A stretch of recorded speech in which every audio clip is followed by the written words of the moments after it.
தள நீரை கணி அப்பமோடவள் போரி கப்பிய கரி முகநடிவே கற்றிடும் அடியவர் புத்தியில் உரைபவர் கற்பகமன வினை கடிதேகும் தமும் மதியமும் வைத்திடும் மரண் மகன்மார் பொருதீரல் போய அதையானை மத்தள வைரனை உத்தமி புதல்வனை மட்டவில் மலர் கொடு பணிவேனே முத்தமிழடைவினை முற்படுகிறிதல் முற்பட எழுதிய முதல்வோனே முப்புறம் எரிசெய்த அச்சிவனுரை ரதம் அச்சது பொடி செய்த அது தீரா அத்துயரது கொண்டு சுப்பிரமணிபடு பப்புன மதனிடைவமாகி அக்குறமகளுடன் அச்சிறு முருகனை அக்கணமனம் அருள் பெருமா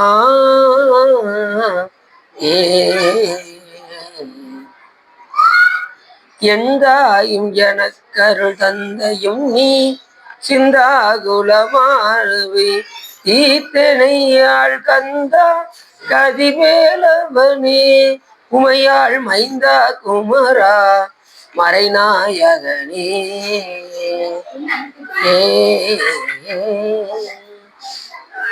பொடியர்கோன் படித்த புகழியர்கோன் கடல் போற்றி ஆளுமிசை கழுவிதப்பில் அணிந்த வீரான் அடி போற்றி பாலி திருநாவலூர் வன்தொண்டர் பதம் போற்றி கூலிவழி திருவா அதவரர் திருத்தாள் போற்றி.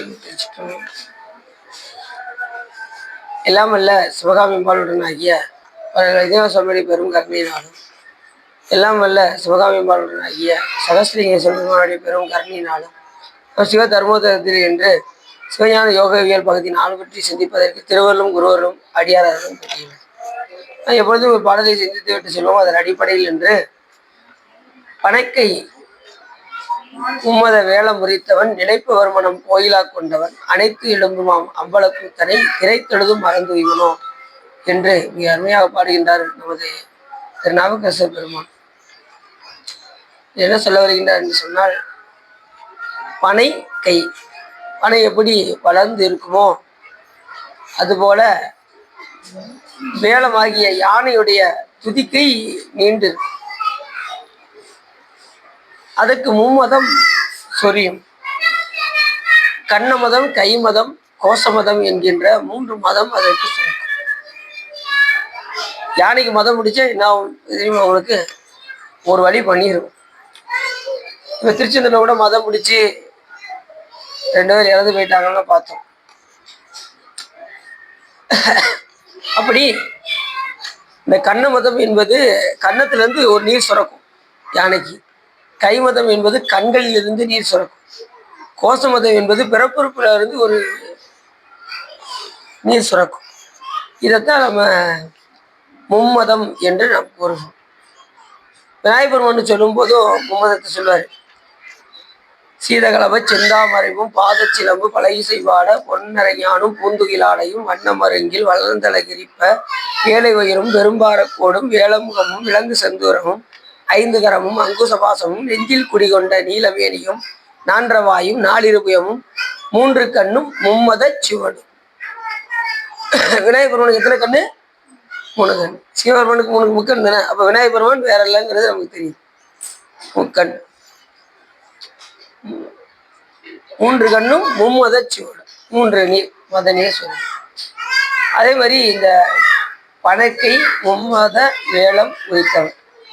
அந்த வேளமாக விளங்கக்கூடிய யானையுடைய தொழிலை சிவபெருமான் உரித்தார். அது எல்லையில்லாத பேராற்றலை அது குறிக்கக்கூடியது. அப்படி அந்த தாரகாவனத்து முனிவர்கள் யாகம் செய்தார்கள். எல்லாத்தையும் யாகத்தின் மூலமாக பெறலாம், கடவுள்கள் எல்லாம் ஒன்று கிடையாது என்று வாழ்ந்து கொண்டிருந்தார்கள். அப்பொழுது அவர்களுக்கு பானம் புகட்டுவதற்காக சிவபெருமான் பிச்சாண்டர் வடிவம் கொண்டு வந்தார். அந்த முனிவருடைய மனைவிகள் எல்லாம் தர்ம பத்தினிகளாக வழங்கினார்கள். சிவபெருமானுடைய அழகை கண்டதும் சிவபெருமான் பின்னாடி வர ஆரம்பிச்சிட்டாங்க. ஏன்னா நம்ம தர்ம பத்தினிகள் எல்லாம் இந்த ஒரு ஆள் அழகை கண்டு இப்படி பின்னாடி போறாங்களே அப்படின்னு சொல்லி அவங்க ஏற்கனவே யாகம் செய்தார்கள். அந்த யாகத்தின் மூலியமாக புலியை ஏவிட்டார்கள். அதை எடுத்து சுவாமி இடுப்பில் கட்டினார். யானையை அனுப்பி வைத்தார்கள். அதனுடைய தொலியை உரித்தார். அது எந்த ஊர்னா திருவள்ளுவர் என்ற ஊர். இப்போ நம்ம எல்லாம் போயிட்டு வந்தோம், கும்பாபிஷேகத்துக்கு போயிட்டு வந்தோம். நீங்க திருவாரூர் தேட்டத்துக்கு வந்தீங்களா? திருவாரூர் தேட்டத்துக்கு வந்தீங்களா? அப்ப அந்த ஊருக்கு போனோம். யாருக்கா? திருவள்ளுவர். அப்படிப்பட்ட ஒரு அருமையான இடம் திருவள்ளுவர். பனைக்கை மும்மத வேலம் உரித்தவன் நினைப்பவர் மனம் கோயிலா கொண்டவன். அது பனைக்கை அப்படின்னதுமே பனைமரம் எப்படி இருக்கும்?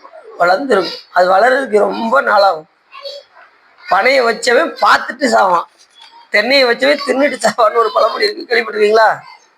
தென்னை மரம் வச்சவன் அதை சாப்பிட்டுட்டு தான் போவான், போய் சேருவான்.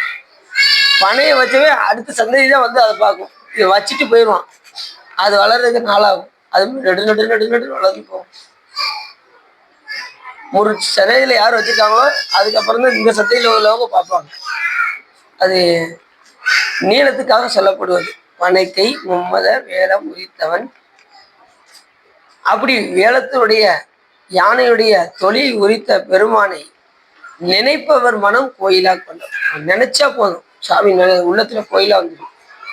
நினைப்பவர் மனம் கோயிலா கொண்டவன். இந்த நினைப்பு அவர்கிட்ட கொடுக்கறத ரொம்ப கஷ்டமா இருக்கு எல்லாத்துக்கும். கோயிலுக்கு போறோம், நினைக்கிறோமா? வீட்டியாவும் தான் வருது. இங்க வந்தாலும் வீட்டியாவும் தான் வருது. அதுதான் வருது. எங்க அம்மா ஒரே திட்டிக்கிட்டே இருக்காங்க சார்.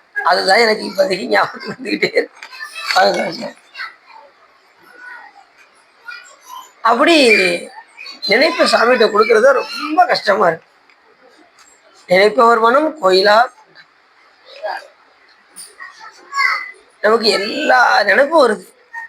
வீட்டு நினைப்பு வருது, சொந்தக்காரங்க நினைப்பு வருது. ஆனா சாமி மேல மட்டும் நினைப்பு வர மாட்டேங்குது. அது பயிற்சி கொடுத்துக்கிட்டே இருக்கிறோம். அடிக்க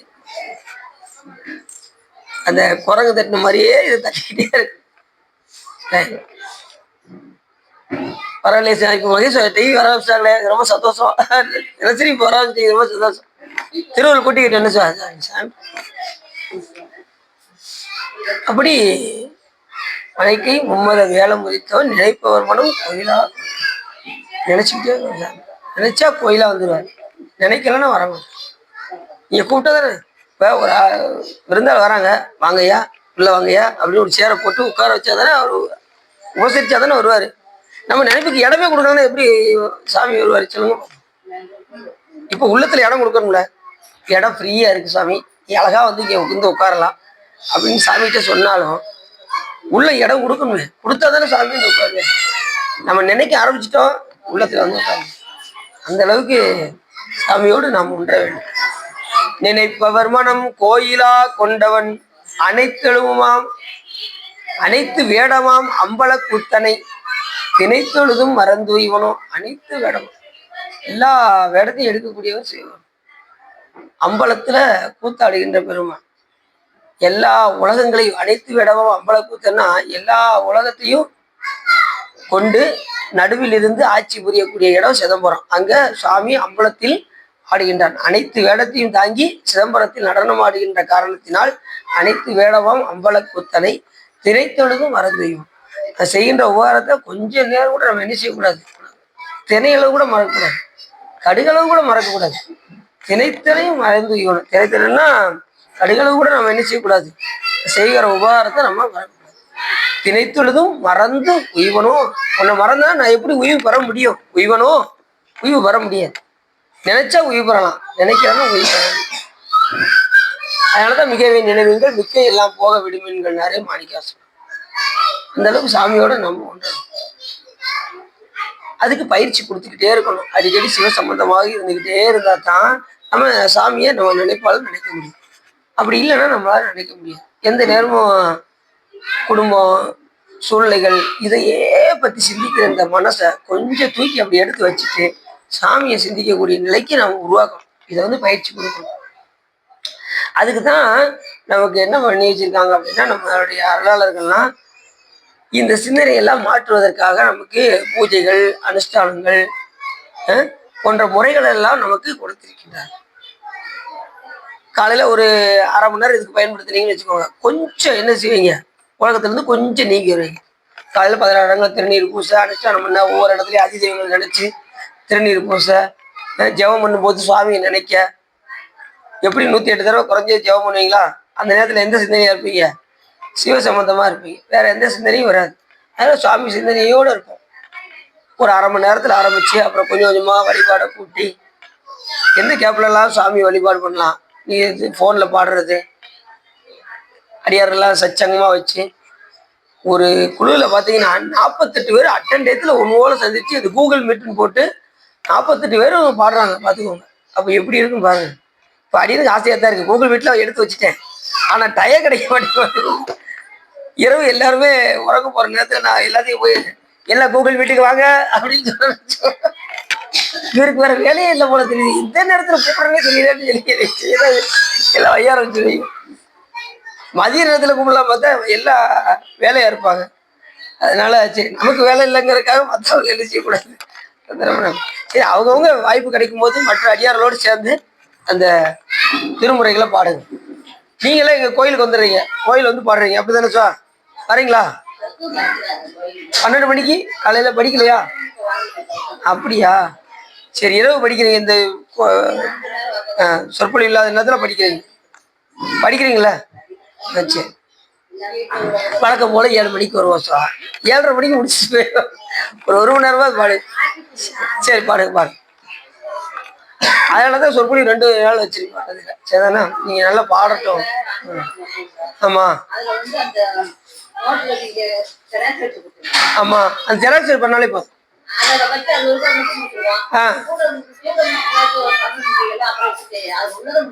அதுக்கப்புறம் புக்கில் ஒன்று இருக்கு, புக்கில் கொஞ்சம் இருக்கு, எக்ஸ்ட்ரா வேற இருக்கு, அதை நான் உங்களுக்கு சொல்லித்தரேன். என்ன சார் பண்ணிட்டே இருங்க, நான் சொல்லித்தரேன். சரி அப்படி நினைப்பவர் மனம் கோயிலா கொண்டவன் அனைத்து வேடமாம் அம்பல கூத்தனை. சாமி அம்பலத்துல அங்க கூத்து ஆடிக்கொண்டிருக்கின்றார். என்ன கூத்து அப்படின்னா அது ஆனந்த கூத்து. நம்ம போன்ற ஆன்மாக்களுக்கெல்லாம் ஊனக்கூத்து, ஞானிகளுக்கு ஞான கூத்து, பக்குவமுடைய ஆன்மாக்களுக்கு ஆனந்த கூத்து. பரிபக்குவம் ஆயிடுச்சுன்னு வச்சுக்கோங்க, அந்த உயிருக்கு சுவாமி ஆடக்கூடிய நடனம் ஆனந்த கூத்தன் அருள்வரில் நாம் மனவர்ணமே ஆனந்தமாய் ஆடாமோ தோல்நோக்கம். அந்த ஆனந்த கூத்தரை நாம் போய் சார்ந்தால் நமக்கு என்ன விளையும்? ஆனந்தம் விளையும். ஏன்னா இந்த உயிர் சார்ந்ததின் வண்ணமாக இருக்கக்கூடியது. இறைவனை சார்ந்திருந்தால் நமக்கும் அந்த பேரின்பம் நமக்கு கிடைக்கும். உலகத்தை சார்ந்திருந்தால் துன்பம் தான் கிடைக்கும். நமக்கு துன்பம் வேண்டுமா இன்பம் வேண்டுமா என்பதை நாம் தான் முடிவு செய்ய வேண்டும். நமக்கு பெரும்பாலும் என்ன நினைப்போம்? இன்பமா இருக்கத்தான் நினைப்போம்.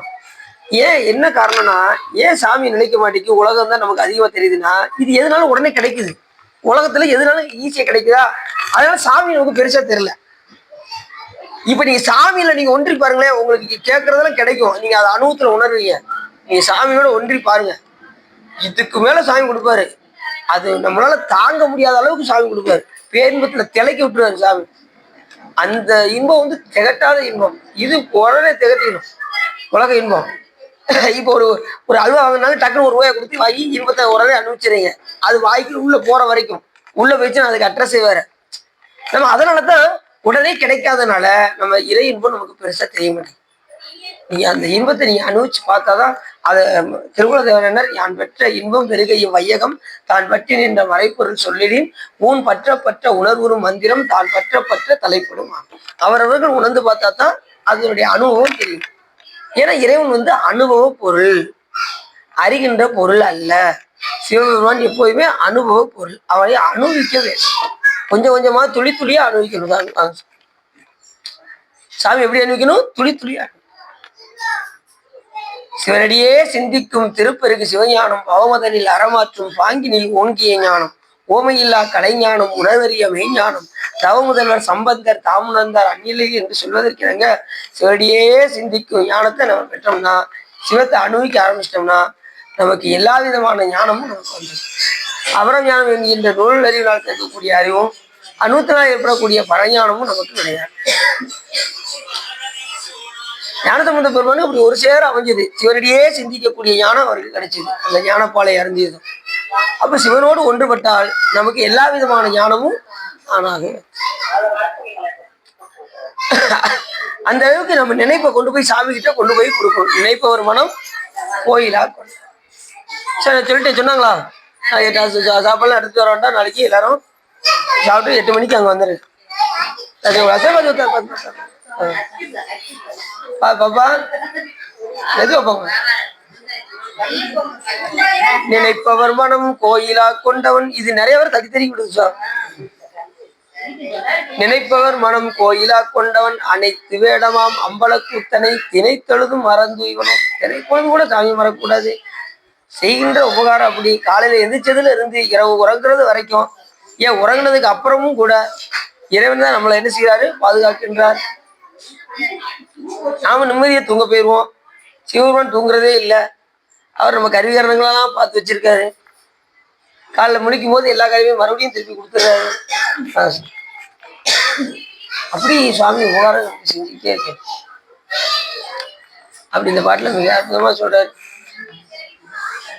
4 வரிதான், அதுல எவ்வளவு விஷயத்த இருக்க. பனைக்கை மும்மத மும்மதம் என்ன சொன்னேன்? யானைகிட்ட இருக்கக்கூடிய மும்மதம் கண்ணமதம், கைமதம், கோசமதம். கண்ணமதம் என்பது கன்னத்தில் ஒழுகக்கூடியது, கைமதம் என்பது கண்களில் ஒழுகக்கூடியது, கோசமதம் என்பது பிறப்புறுப்பில் உருவாகக்கூடியது. இந்த மும்மதம் தான் இந்த 3 நீர் சுரக்க ஆரம்பிச்சுன்னா அதுக்கு மதம் பிடிச்சிடும் யானைக்கு. அதனாலதான் மும்மத வேடம் வைத்தவன். ஆனா விநாயகர் பெருமானை சொல்லும் போது அருள் நீர் சுரக்க ஆரம்பிச்சு. விநாயகர் பெருமானுக்கு மும்மதம் சொல்றாருல்ல, 3 கண்ணும் மும்மத சுவடும் 2 செவியும் இலங்கு பொன்முடியும் திரண்ட முப்பொறினுள் திகழ் ஒளி மாறும் சொற்பதம் கடந்த துரிய மெய்ஞான அற்புதம் நின்ற கற்பக களிரே. அற்புதமான கற்பக களிரில் விநாயகர் பெருமான் மும்மத அருள் என்கின்ற மும்மத நீரை நமக்கு பொழிவார் விநாயகர் பெருமான். விநாயகர் பெருமான் இப்படி கொட்டுறீங்கல்ல, எப்படி கொட்டுறீங்க? கைங்க பார்ப்போம். இந்த கையை இப்படி நீட்டியணும். சரி, இந்த இடத்துல கொட்டுறீங்க, இங்க கொட்டணும். சிலர் மட்டும் இங்கே கூட கொட்டுறாங்க. சிலர் வந்து நடுமண்டையில நச்சு நச்சு நச்சு ஒரு ஆள் அப்படிதான் அப்படி நச்சு நச்சு 3 தடவை விநாயகர் பெருமான் கூட்டு போனாரு. கூட்டு போனது நச்சு நச்சு 3 தடவை நடுமண்டையில கொண்டு வந்துருச்சு. இப்படி கொட்டக்கூடாது, இந்த இடத்துலதான் கொட்டணும். இந்த இடத்துல 3 கொட்டு கொட்டினதும் அமிர்தம் சுரக்க ஆரம்பிச்சு. ஆமா, மூலாதாரத்துல விநாயகர் பெருமான் இருக்காரா, அப்படி கொட்டினதும் மூலாதாரத்துல இந்த அமிர்தமானது மூலாதாரத்துல இருக்கக்கூடிய விநாயகர் பெருமானை போய் அபிஷேகிக்கும். விநாயகர் பெருமான் பெத்தி ஆயிடுறார். என்ன வர வேணுமோ சாமி கொடுப்பாரு. அந்த அமிர்தம் போய் எங்க போய் விழுவும்? மூலாதாரத்தில் இருக்கக்கூடிய விநாயகர் பெருமானை அபிஷேகிக்கின்ற காரணத்தினால் விநாயகர் பெருமான் பெத்தியாகி நம்ம கேட்டதான் சுவாமி கொடுப்பாரு. இங்கேதான் கொட்டு போடணும். போட்டு நச்சு நச்சு நச்சு நடுமண்டையில் போடக்கூடாது. நடுமண்டையில் ரொம்ப கவனமா இருக்கணும். நடுமண்டையில் ரொம்ப லேசா இருக்கும். நம்ம கடைசி நம்மளுடைய உயிர் எதுல பிரியும்? கபாலத்துலதான் பிரியும். அது வந்து கபாலம்னு பேரு. 3 மண்டலத்தின் முட்டிய தோணின் 4 பாம்பில் நாவில் உணர்த்தி மூலாதாரத்தின் 3 கணலை காலால் எழுப்பி கருத்தறிவித்து அமுத நிலையும் ஆதித்தன் இயக்கமும் பூததகாயன் குணத்தையும் கூறி இடைச்சக்கரத்தின் ஈரட்டு நிலையும் உடச்சக்கரத்தின் உறுப்பையும் காட்டி சண்முக தூளமும் சதுர்முக சுக்கமும் எண்முகமாக இனிதனக்கருள் செய்து புரியட்டகாயம் புலப்பட எனக்கு தெரியட்ட நிலையும் தரிசனப்படுத்தி கருத்தில் கபால வாயில், அதை கபாலம் இங்கதான் இருக்கு, கருத்தில் கபால வாயில் காட்டி இருத்தி முக்தி இனிதனக்கு அருள் செய்து. இந்த வழியை கபால வழியை போனாதான் துவாதசாந்த பெருவழியில் இருக்கக்கூடிய இறைவனை போய் இது சென்றடையும். அதுக்கப்புறம் பிறவி கிடையாது அப்படின்னு யார் சொல்றா? அப்படின்னு எப்படி சொல்றாங்க பார்த்தீங்களா? 3 புரியட்ட காயம் புலப்பட எனக்கு தெரியட்ட நிலையும் தரிசனப்படுத்தி கருத்தில் கபால வாயில் காட்டி இருத்தி முக்தி இனிதனக்கு அருள் செய்யும். என்னை அறிவித்து எனக்கு அருள் செய்த முன்னை வினையின் முதலை களைந்து முதல் உள்ள வினையை இல்லாம ஆக்கிடுவாராம் விநாயகர் பெருமான். முன்னை வினையின் முதலை களைந்தேன் வாக்கும் மனமும் இல்லா மனோலயம் ஏக்கி என் சிந்தை தெளிவித்து இருள்வழி 2ற்கு ஒன்றிடம் என்ன அருள் தரும் ஆனந்தத்தை அழுந்தி என் செவியில் எல்லையில்லா ஆனந்தம் அருளி அல்லல் களைந்து அருள்வழி காட்டி சட்டத்தினுள்ளே சதாசிவம் காட்டி சித்தத்தினுள்ளே சிவலிங்கம் காட்டி அணுவிற்கு அணுவாய் அப்பாலைக்கு அப்பாலாய் கணுமுற்றி நின்ற கருமினுள்ளே காட்டி வேடமும் நீரும் விளங்க நிறுத்தி கூடுமை தொண்டர் குலாத்துடன் கூட்டி 5 கரத்தின் அரும்பொரு தன்னை நெஞ்சக்கரத்தின் நிலையறிவித்து தத்துவ நிலையை தந்தியனை ஆண்ட வித்தக விநாயகா திரைகளல் சரணே என்று பாடுறாரு அவை. அப்படி இந்த பாட்டு ரொம்ப முக்கியமான பாட்டு. பனைக்கை மும்மத வேடம் முடித்தவன், பனைய வச்சவன் பார்த்துட்டு சாவான், தென்னை வச்சவன் தின்னுட்டு சாவான். பழமொழி கேள்விப்பட்டிருக்கீங்களா? பனையை வச்சுட்டு தான் போகணும். தென்னை மரம் வச்சவங்க ஒரு 2 வருஷத்துல அது பூத்து குளிக்கிற உடனே காய் பறிக்க ஆரம்பிச்சிடுவாங்க. சில பேருக்கு 5 வருஷத்துல கொலை காய்க்க ஆரம்பிச்சிடும். அப்படி ஒருத்தர் இப்பதான் 2 வருஷத்துல வச்சாரு. அதுக்குள்ள தென்னை மரத்துல இருந்து தென்னை எடுத்து தேங்காய் எடுத்து வந்துட்டாரு கோயிலுக்கு. தேங்காய் அடியார்களுக்காக அப்படின்னு கொடுத்தாரு. சிறப்பா இருந்துச்சு. சரி, ஒருத்தர் அந்த மண்ணுடைய சத்தை பொறுத்து வேகமா வளரும். சரி, ஆனா நீங்க பனை மரத்தை நீங்க எப்போ வச்சாலும் சரி, அது வளர்றதுக்கு அடுத்த சந்ததியில தான் வந்து பார்க்க முடியும். அந்த வச்ச சந்ததியினர் பார்க்க முடியாது. சரி, அப்படி அருமையான பாட்டு. என்ன பாட்டு? பனைக்கு மும்மது வேலை முறித்தவன், நினைப்பவர் மனம் கோயிலா கொண்டவன், அனைத்து வேடமும் அம்பலக்கூத்தனை திணைத்தொழுதும் மறந்து. அப்படி அவன் செய்கின்ற உபகாரங்களை நாம் நினைச்சக்கூடாது, மறக்கக்கூடாது. மறந்தோம் அப்படின்னா நாம உய்வு பெற முடியாது அப்படின்னு இந்த பாட்டை சொல்றோம். உய்வனும் எப்படி உய்ய முடியும்? நான் மறந்தேன்னா நான் எப்படி உய்ய முடியும்? உய்ய முடியாது. அதான் இது வந்து இலக்கண நேரத்துல அவ்வளோ அற்புதமா பாடியிருக்காரு. திணைத்தொழுதும் மறந்து உய்வனோ அப்படின்னு அந்த இலக்கண நயத்துல சொல்றதுனால இவனும் அப்படின்னா உயிர் பெற முடியாது. மறந்தா உயிர் பெற முடியாது, மறக்காம இருந்தா உயிர் பெறலாம். அதானே? சரி, இப்ப நம்ம வீட்டுல போய்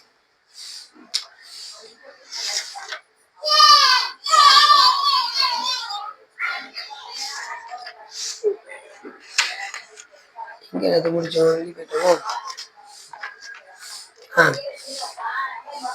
கிரியா பாதத்தில் சொல்லும் நித்திய நைமித்திய காமிய சடங்குகளில் கிரியா பிரியாமல் சுருக்கி செய்துள்ளவன் நித்திரை வந்த விடத்து தடுத்து அதனை வெறுப்பான். யோகத்தின் பலமாகிய முக்தியை அடைவதில் மிகவும் விரும்புதலை செய்வான். இப்ப கிரியா பாதம், இந்த கிரியெல்லாம் செய்யறாங்களா, பூஜை இதெல்லாம் நல்லா விரிவா செய்வாங்க. அவங்களாம் கொஞ்சம் சுருக்க ஆரம்பிச்சிட்டாங்க. நான் என்ன காரணம் அப்படின்னா யோகத்துல கூட்ட ஆரம்பிச்சிருவாங்க. இங்க சுருக்கியாச்சுன்னா இங்க யோகத்துல கூட்ட ஆரம்பிச்சிடும். சில பேர் பாத்தீங்கன்னா, ஏன்னா கிரியை நம்ம எதுக்கு செய்யறோம் அப்படின்னா யோகத்துல நிக்கிறதுக்காக தான் நம்ம கிரியை அதிகமா செய்யறோம். இப்ப 2 மணி நேரம் 3 மணி நேரம் பூஜை பண்ற காரணம்னா எதுக்குன்னா இந்த அகத்துல வந்து சேர்வதற்காகத்தான், அகத்துல பூஜை செய்ய வேண்டும் என்பதற்காக தான். புறத்துல அவ்வளவு நேரம் பூஜை பண்ற காரணம்லாம் அதுதான். சில பேர் 4 மணி நேரம் பண்ணுவாங்க, சில பேர் 2 மணி நேரம் பண்ணுவாங்க, சில பேர் 1 மணி நேரம் பண்ணுவாங்க. நீங்க எப்படி வெளியில விரிச்சு செய்யறீங்களோ அப்படியே கொண்டு வந்து எங்க செய்யணும்? உள்ளுக்குள்ள அப்படியே செய்யணும், கொஞ்சம் கூட மாற்றம் இல்லாம. அகத்துல செய்யும் போது என்ன காரணம் அப்படின்னா அகத்துல செய்யும் போது உங்களுக்கு எல்லாமே சுத்தியா இருக்கும்.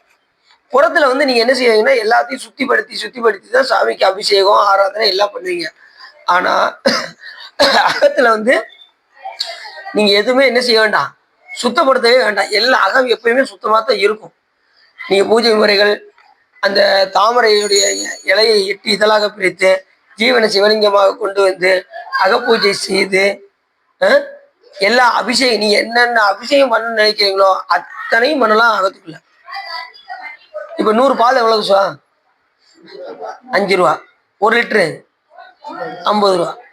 நீங்க மனசுக்குள்ள குடமா அபிஷேகம் பண்ணலாம். 100 லிட்டர் பால் 200 லிட்டரு அகத்துல பண்ணலாம்ல. 10 பைசா செலவு கிடையாது. கையில் ஒன்றும் காணமில்லை கலலடி தொழுதுயினல்லால் ஐவர் கொண்டிங்கு ஆட்ட ஆடி ஆள்குழி பட்டழுந்து வேணுக்கு உயிமாறொன்ற அருளி செய்ய ஓனகாந்தன் தளியொளீரே. சுந்தரம் சாமி சொல்றாரு, 10 விஷயம் செலவு வேண்டாம். அகத்துக்குள்ள நீங்க நல்லா அபிஷேகம் பண்ணி நீங்க தண்ணி குடிக்கிறீங்க, தண்ணி குடிச்சா கூட சுவாமிக்கு அபிஷேகம் பண்ற மாதிரி நினைக்கணும். மெடிடேஷன் பண்ணிட்டு சாப்பிட்டா கூட சாப்பிடும்போது சுவாமிக்கு நைவேத்தியமாகுதுன்னு நினைக்கணும். அப்படின்னா தான் உடம்பு வந்து வைக்காது. இல்லைன்னு வச்சுக்கோங்க, நீங்க சாப்பிட்ட சாப்பாடு வந்து ரத்தத்துல கலக்க ஆரம்பிச்சிடும். சுத்தரத்தமாக ஆகிறதுக்கு வாய்ப்பு இல்லை. நீ சுத்தரத்தமாக இறைவனை நினைந்து கொண்டு நீங்க சாப்பிட்டீங்கன்னா உங்களுடைய உணவெல்லாம் சுத்தரத்தமாக மாறிவிடும்.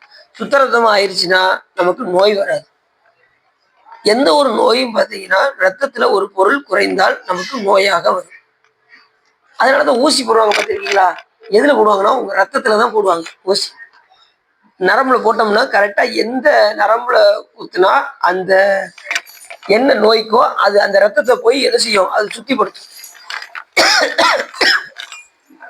அப்படிதான் நோய்க்கு ஊசியெல்லாம் போடுவாங்க. அப்ப எதுல கோளாறு அப்படின்னா நீங்க நோயை பார்க்க கூடாது, நோயினுடைய மூலத்தை பார்க்கணும். ஒரு நோயுடைய மூலம் எதுல ஆரம்பிக்கும்னா ரத்தத்துல ஒரு பொருள் குறைந்தாலோ அதுல சுத்தம் கெட்டு போயிருந்தால் நமக்கு நோயாக வரும். நீங்க டாக்டர் போய் கலங்க, அதைத்தான் சொல்லுவேன். அணுக்கள் வந்து என்ன ஆயிரும், ரத்த இந்த சிவப்பு அணுக்கள் வெள்ளை அணுக்கள் இருக்கும் பார்த்தீங்களா ரத்தத்துல, இதுல ஏதாவது அணுக்கள் குறைந்தால் நமக்கு நோயாக வரும். அதே மாதிரி சுகர்லாம் வந்து கால்சியம்னு ஒரு சத்து இருக்கு. அந்த சத்து கொஞ்சம் சுகரா வந்துடும். உடனே எல்லாம் என்ன சொல்றாங்க, இனிப்புனாலதான். இனிப்பு ஒரு காரணம். ஆனா இனிப்புனாலதான் சுகர் கிடையாது. கால்சியம் சத்து குறைஞ்சா நமக்கு என்ன வந்துடும், சுகர் வந்துடும். அவ்வளவுதான். அது பெரும்பாலும் எதுல வருதுன்னு நினைக்கிறீங்க? நம்ம சாப்பிட்ற உணவுல தான் வருது. அந்த சத்து அதுல கிடையாது. அதனாலதான் நமக்கு சுகரா வருது காரணம். அதனாலதான் நான் அடின்னு என்ன சொல்றேன்னா, அந்த உணவை நீங்கள் மருந்தாக மாற்ற வேண்டும். வாயை மூடிக்கொண்டு மென்று சாப்பிட்டால் என்ன செய்யலாம், நோயிலிருந்து கொஞ்சம். இதை நான் ஏற்கனவே சொல்லியிருக்கேன்னு நினைக்கிறேன். நொறுங்க சின்ன பத்திலா, நொறுங்க தின்றவன் 100 வயது இருப்பான், பழமொழி. இந்த காலத்துல 80 இருக்கிறது ரொம்ப நல்லதுதான். 80 வயசு தாண்டிச்சுன்னா அவங்கள கும்பிடணும். 80 வயசு 80 வயசு உடைய ஆள்கள் அவங்க 100 வயது வாழ்ந்ததுக்கு சமம். என்ன காரணம் கேட்கீங்களா? நமக்கு ஒரு மாசத்துல எத்தனை நாள் இருக்கு? 30, 31, தமிழ் மாதம் 32 கூட இருக்கு. ஆனா ரூல்ஸ் படி 28 நாள் தான். அந்த இதுலாம் 28, 27, 28 நட்சத்திரம் இருக்கு பாத்தீங்களா? அதுதான் நமக்கு நாளேமும். நீங்க எல்லாத்தையும் நீங்க கால்குலேட் பண்ணி பாருங்க. ஒரு வருஷத்துல 28, 32 வரைக்கும் வரும். ஆனா ரூல்ஸ் படி 27, 28 தான் நாள். அந்த நாளெல்லாம் நீங்க கூட்டினீங்கன்னா 80 வயசை நீங்க கணக்கு பண்ணீங்கன்னா கரெக்டா இந்த 1000 பிறை கண்டவர்கள் சொல்றாங்கல்ல, அந்த 80 வயசு தாண்டினவங்க 83 வயசு ஆயிடுச்சுன்னா அவங்க 1000 பிறை கண்டவர்கள்னு பேரு. அவங்களுக்கு 100 வயசுன்னு அர்த்தம். 100 வயது கண்டவர்கள் 1000 பிறை கண்டவர்கள் பேரு. ரூல்ஸ் படி 80 வயசு ஆயிடுச்சுன்னா அவங்களுக்கு 100 ஆயுள் கெட்டி அப்படின்னு அர்த்தம். 85 வயசுனா ரொம்ப சிறப்பு. சில 100ன்னா 120 வயசு ஆகுதுன்னு அர்த்தம். 100 வயசு வந்துச்சுன்னா 120 வயசு வரைக்கும் வாழ்ந்துருக்காங்கன்னு அர்த்தம். அப்படி அதை நம்ம ஏன் நம்ம உடம்பை பேணி பாதுகாக்க வேண்டும் என்றால், உடம்பினை வளர்த்தேன் உயிர் வளர்த்தேன் கூட சொல்றாரு. உடம்பினை முன்னம் இழுக்கென்று இருந்தேன், உடம்பினுக்குள்ளே உருபொருள் ஒன்று கண்டேன். உடம்பினுக்குள்ளே உத்தமன் கோயில் கொண்டான் என்று அந்த உடம்பினை நான் உள்ளிருந்து ஓம்புகின்றேன்னு யார் சொல்றா? திருமூலதேவர். அதனால அந்த உடம்பு வந்து ரொம்ப முக்கியம். ரொம்ப கண்ட்ரோலா வச்சுக்கிடணும். ஏன்னா உள்ள யார் இருக்கா? சாமி இருக்க. அதனால நம்ம இந்த உடம்பை வந்து பேணி பாதுகாக்க வேண்டும். நாம் வழிபாடு செய்வதற்கு இந்த உடம்பு நமக்கு தேவை. உழவார பணி செய்வதற்கு இந்த உடம்பு தேவை. பூஜை செய்வதற்கு இந்த உடம்பு தேவை. அனுஷ்டானம் செய்வதற்கு இந்த உடம்பு தேவை. திருக்கோயிலுக்கு வருவதற்கு இந்த உடம்பு தேவை. தலையால் வணங்குவதற்கு இந்த உடம்பு தேவை. கண்ணால் காண்பதற்கு இந்த உடம்பு தேவை. கையால் கூப்பி தொழுவதற்கு இந்த உடம்பு தேவை. கால்களால் வளம் வருவதற்கு இந்த உடம்பு தேவை. இப்படி நீ சொல்லிக்கிட்டே போலாம். அந்த அளவுக்கு உடம்பு ரொம்ப ரொம்ப பேணி பாதுகாக்க வேண்டும். அப்படித்தானே எல்லாரும் சொல்றாங்க. நம்ம அருளாளர்களுமே இந்த உடம்பினை முன்னும் இழுக்கென்றது. உடம்புல வந்து சாதாரண நினைச்சிட்டேன். ஆனா அதுக்கப்புறம் தான் தெரிஞ்சது அங்க ஒரு உருப்பொருள் ஒன்று இருக்கு. அந்த உருப்பொருளை அங்க அந்த உருப்பொருளுக்குள்ள உத்தமன் கோயில் கொண்டான் என்று அந்த உடம்பினை நான் உள்ளிருந்து ஓப்புகின்றேன். அதனால உடம்பை வந்து நம்ம கண்ட்ரோலா வச்சுக்கிட்டு இறைவனை அதிகமா தியானிப்பதற்கு நம்ம பயன்படுத்தும். இந்த உடம்ப இறைவனை தியானிப்பதற்கு பயன்படுத்தி கொண்டே இருக்க வேண்டும். அப்படி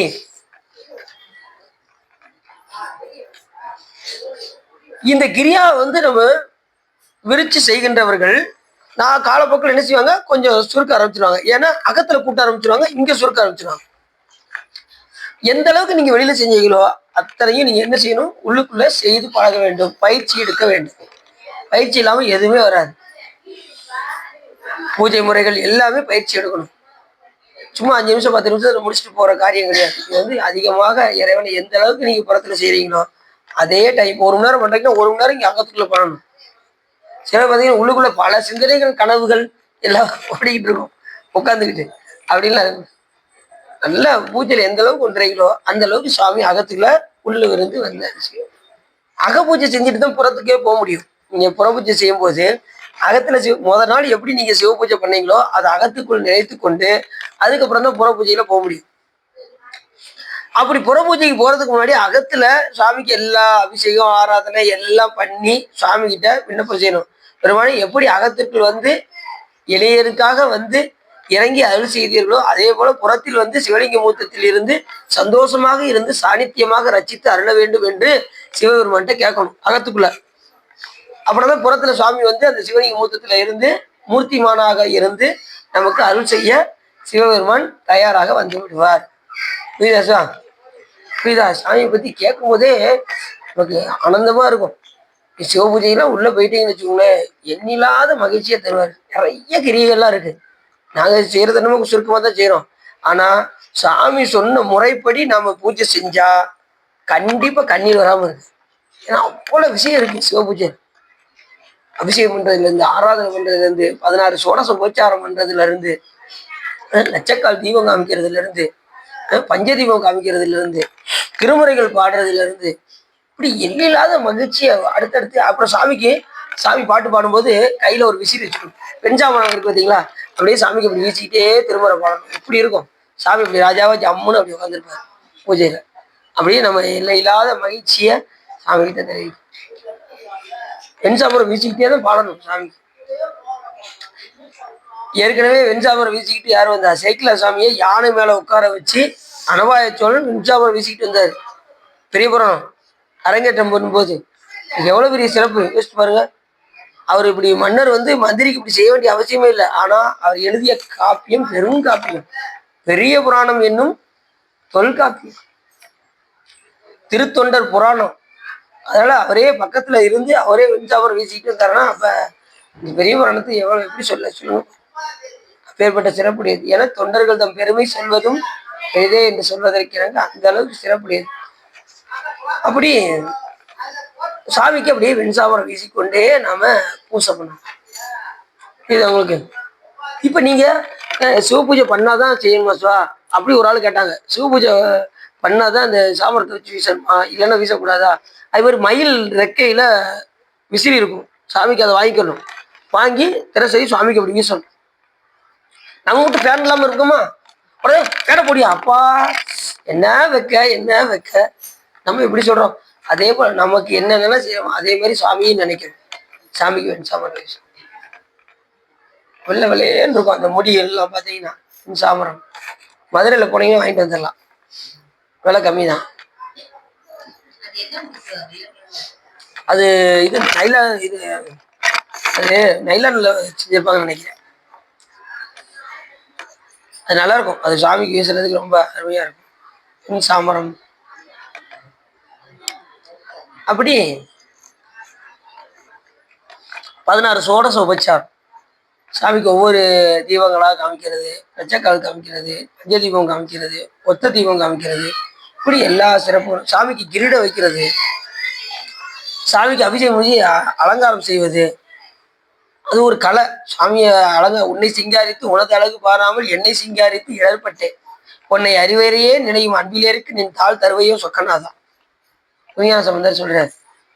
சாமியை அப்படியே இங்க இருக்க உங்க வசதிக்கு தகுந்தவாறு, உங்க வசதி எந்த அளவுக்கு இருக்கோ அந்த வசதிக்கு தகுந்தவாறு சாமிய ஒரு துணி மேல வச்சு ஒரு இலை மேல வச்சு சாமியை வைக்கிறது, அபிஷேகம் பண்ணி முடிச்சு.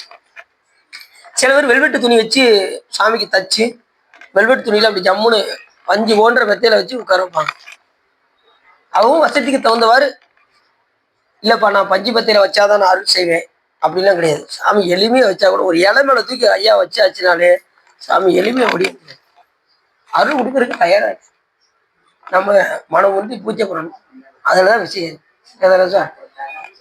அதே மாதிரி அவருக்கு ஆடை கொடுத்துறது, அணிகலன்கள் சாத்துறது, சந்தன குங்குமம் வைக்கிறது, திருநீர் தூவுவது, இது போன்ற விஷயங்கள்லாம் சிவ பூஜையில தான் வரும், வேற எதுலையுமே வராது.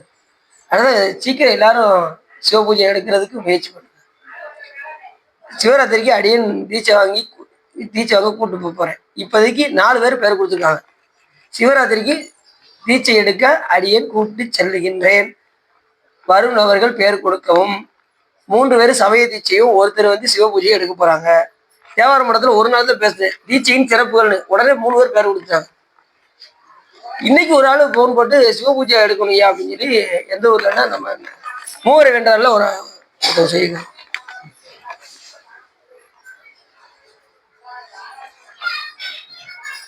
ஏன்னா அந்த தீட்சையோட சிறப்பு கேட்டதுமே உடனே 3 பேர் தீட்சை எடுத்து ஆகணும் அப்படின்ட்டு. இப்போ எவ்வளவு சிறப்பு பாருங்க.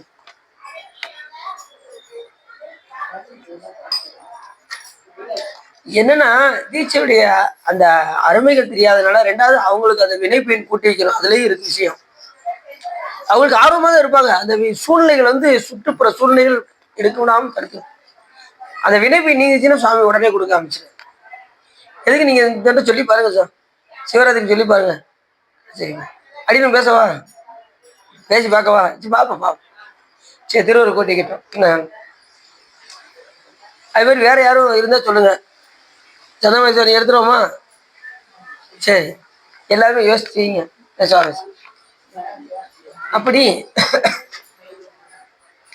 யோகத்தின் பலமாகிய முக்தியை அடைவதில் மிகவும் விரும்புவதை செய்வான். எதுல? யோகத்துல பலம் கூட்டுறதுக்கு புறத்துல சுருக்கி அகத்துல கூட்ட ஆரம்பிச்சிடும். சில பேர் புறத்துலையும் குறைச்சி அகத்திலையும் குறைச்சிடக்கூடாது.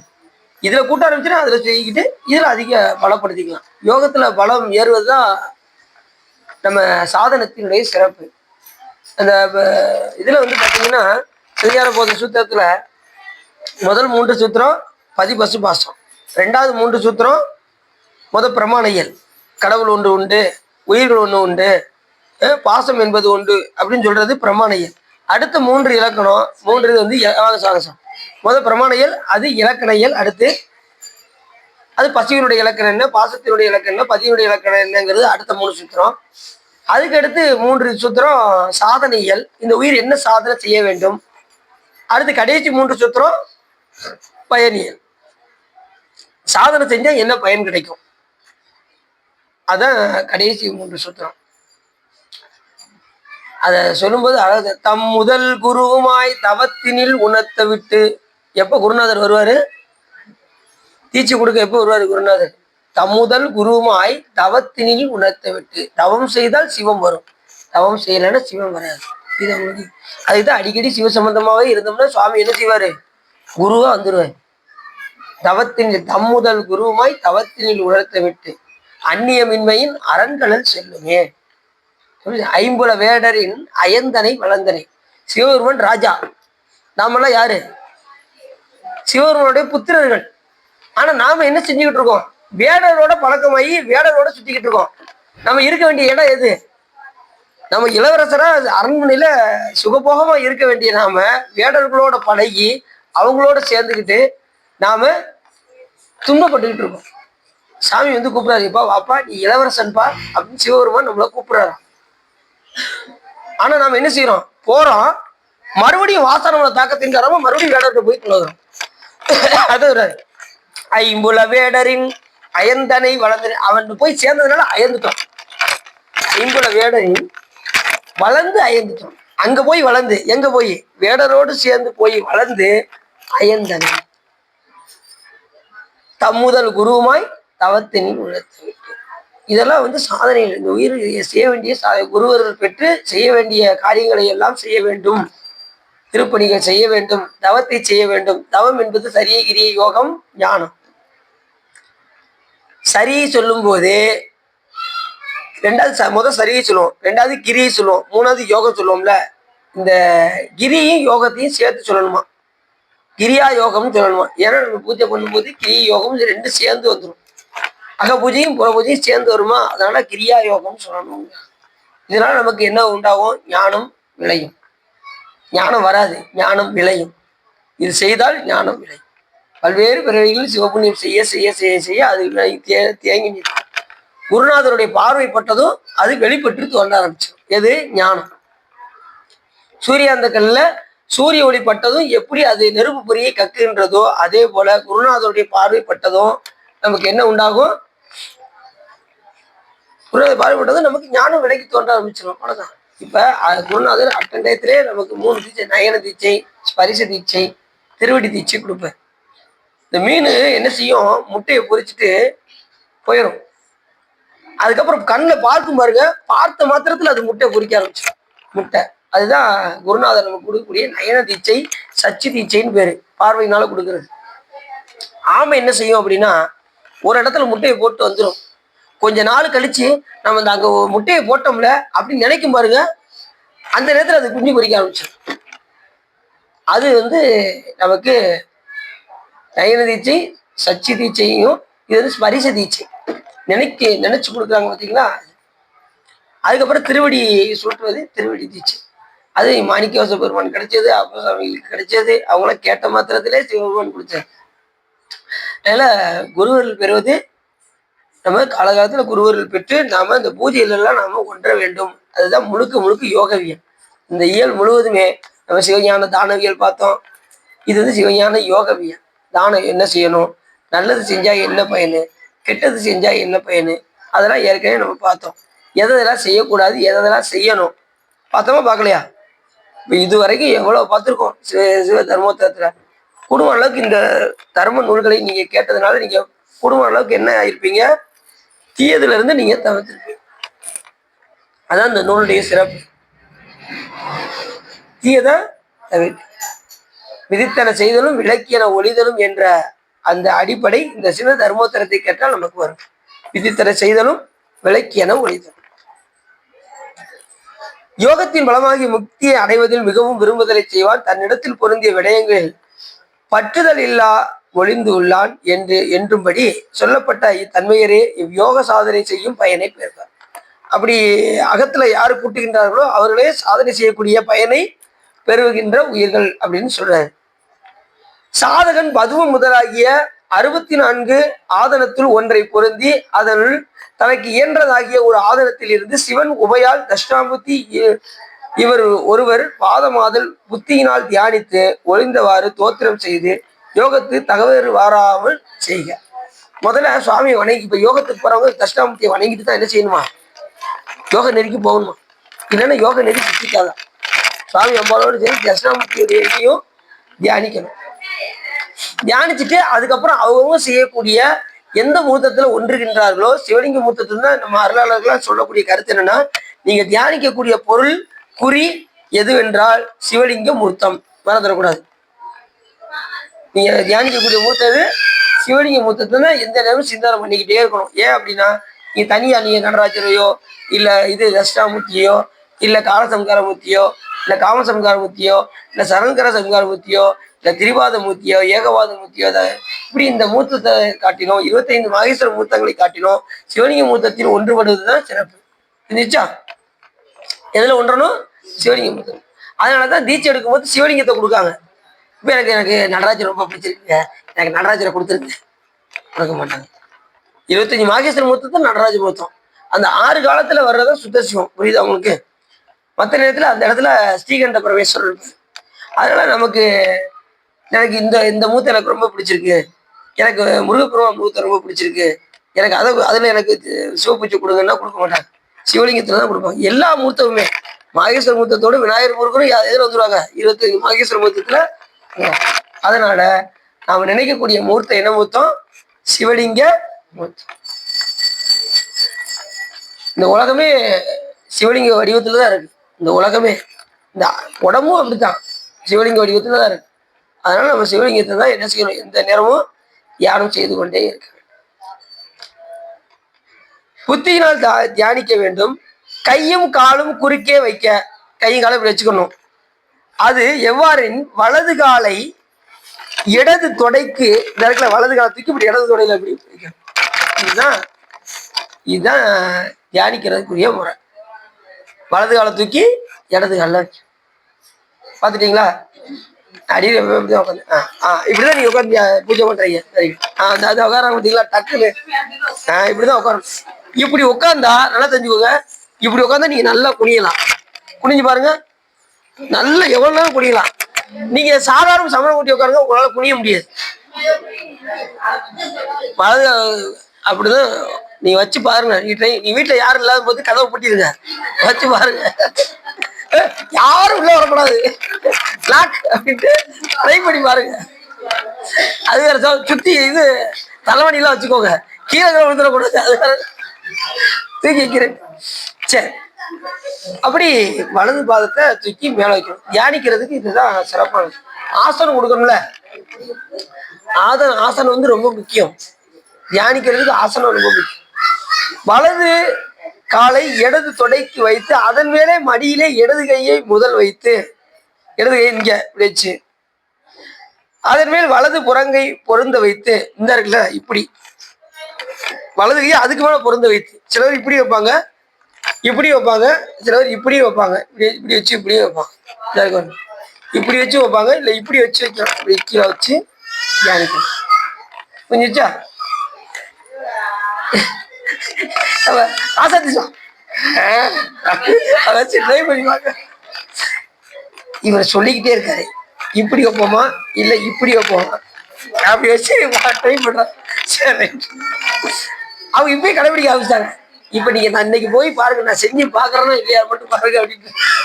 சரி, அப்படி அதன் மேலே வலது புறங்கை பொருந்த வைத்து ஒன்றோடொன்று கிட்டாமல் நடுவே நிற்க செய்து மார்பு முன் தள்ளி, மார்பை இப்படி முன்னாடி வைக்கணும், இப்படி போகக்கூடாது. மார்பு நிறைய பேர் பார்த்தீங்கன்னா மார்பு இப்படி, சில பேர் பார்த்தீங்கன்னா பூஜை செய்யறது இப்படி இப்படி வச்சு செய்யறாங்க. அப்படி செய்யக்கூடாது. நல்லா நிமிர்ந்து உட்காந்து மார்பு முன்னாடி வரணும். அப்புறம் அது அடுத்து வச்சிடறாங்க, நிற்க செய்து மார்பு முன் தள்ளி பின் நிமிர்ந்து சரீரம் செவ்வையாக இருக்க. அப்படி நிமிர்ந்து உட்காரணும். கூட விழுந்த மாதிரி உட்காரக்கூடாது, அப்புறம் கூட விழுந்துடும். நிமிர்ந்து உட்காரணும். எங்க உட்காந்தாலும் நிமிர்ந்து உட்காரணும், ஸ்ட்ரெயிட்டா உட்காரணும். அது ஒரு இடத்துல ஒரு ஆசனத்துல போய் உட்காடுறீங்க, சமயம் ஓட்டி உட்காரும் போது இப்படி நிமிர்ந்து தான் உட்காரணும். அப்பாடா, எங்கேயாவது எல்லாருமே பார்த்தீங்கன்னா சாயம், எல்லாருக்கும் சாயத்தான் இப்ப தோணுது. சிவா, நீங்க 1.5 மணி நேரம் சொப்பொழி பண்ணுவீங்க, எங்க வரலாம் அந்த மாதிரிலாம் எங்களுக்கு ஒரு ஆசனத்தை கொடுத்துருங்க பின்னாடி, அங்க வாட்டு சாதி விடுவோம். கூடுமான அளவுக்கு நல்லது, கூடுமான அளவுக்கு இந்த உடம்புக்கு சொகுசு கொடுத்துடக்கூடாது. கொடுத்தால் வீக் ஆயிரும். சொகுசு கொடுத்தா வீக் ஆயிரும். புரியுதா உங்களுக்கு? இந்த பஞ்சமெத்தனை படுத்தவங்களும் கட்டாந்தரில் படுத்தவங்களுக்கும் வித்தியாசம் இருக்கு.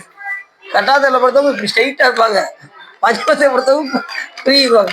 பார்த்தீங்கன்னா அது எப்பயும் ஸ்ட்ரெயிட்டா பார்த்தா நல்லது. இப்போ இதே ட்ரைனிங் எடுத்துங்க, வீட்டுக்கு போனாலும் அனுஷ்டானம் பண்ணும்போது சாஞ்சு உட்காராம இப்படி தள்ளி உட்காந்து ஸ்ட்ரெயிட்டா இருந்து, அது மாதிரி ஜபம் பண்ணும்போதும் அப்படி நிமிர்ந்து உட்காந்து ஜபம் பண்ணணும். ஜபம் பண்ணும்போதும் நிமிர்ந்து உட்காந்து ஜபம், கூணி குறிக்கிட்டு அப்படியே பண்ணக்கூடாது. நல்லா நிமிர்ந்து உட்காந்து. சரி, அப்படிதான் சொல்லியிருக்கு. அப்படி கண்கள் நாசியின் நுனியை பொருத்தி, இப்ப தியானம் பண்ணும்போது நல்லா தெரிஞ்சுக்கோங்க, நம்மளுடைய மூக்கினுடைய நுனியை பார்க்கணுமா. நாசியின் நுனியை பொருந்தி பிரகாசமுடைய 10 திக்கிலும் மனதை செல்லாதபடி, எல்லாத்துக்கும் மனம் செல்லாதபடி நம்ம என்ன செய்யணும், மூக்கினுடைய நுனிக்கு கொண்டு வரணும். சில பேர் பாத்தீங்கன்னா மூக்கு நுனியை பாக்குறேன்ட்டு ஒருத்தருக்கு தலை சுத்திருச்சான், கிருகிருகிருன்னு வந்துருச்சான். நான் அடிக்கிறேன், இதுக்கு முன்னாடி ஒரு சொற்பொழியில சொல்லியிருந்தேன். சரி, இதெல்லாம் தியானம் பண்றதுக்கு ரொம்ப முக்கியமானது.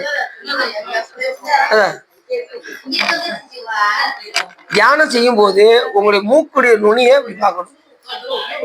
இப்படி பார்த்துட்டு தான் நீங்க என்ன செய்யணும், தியானமே பண்ணணும்.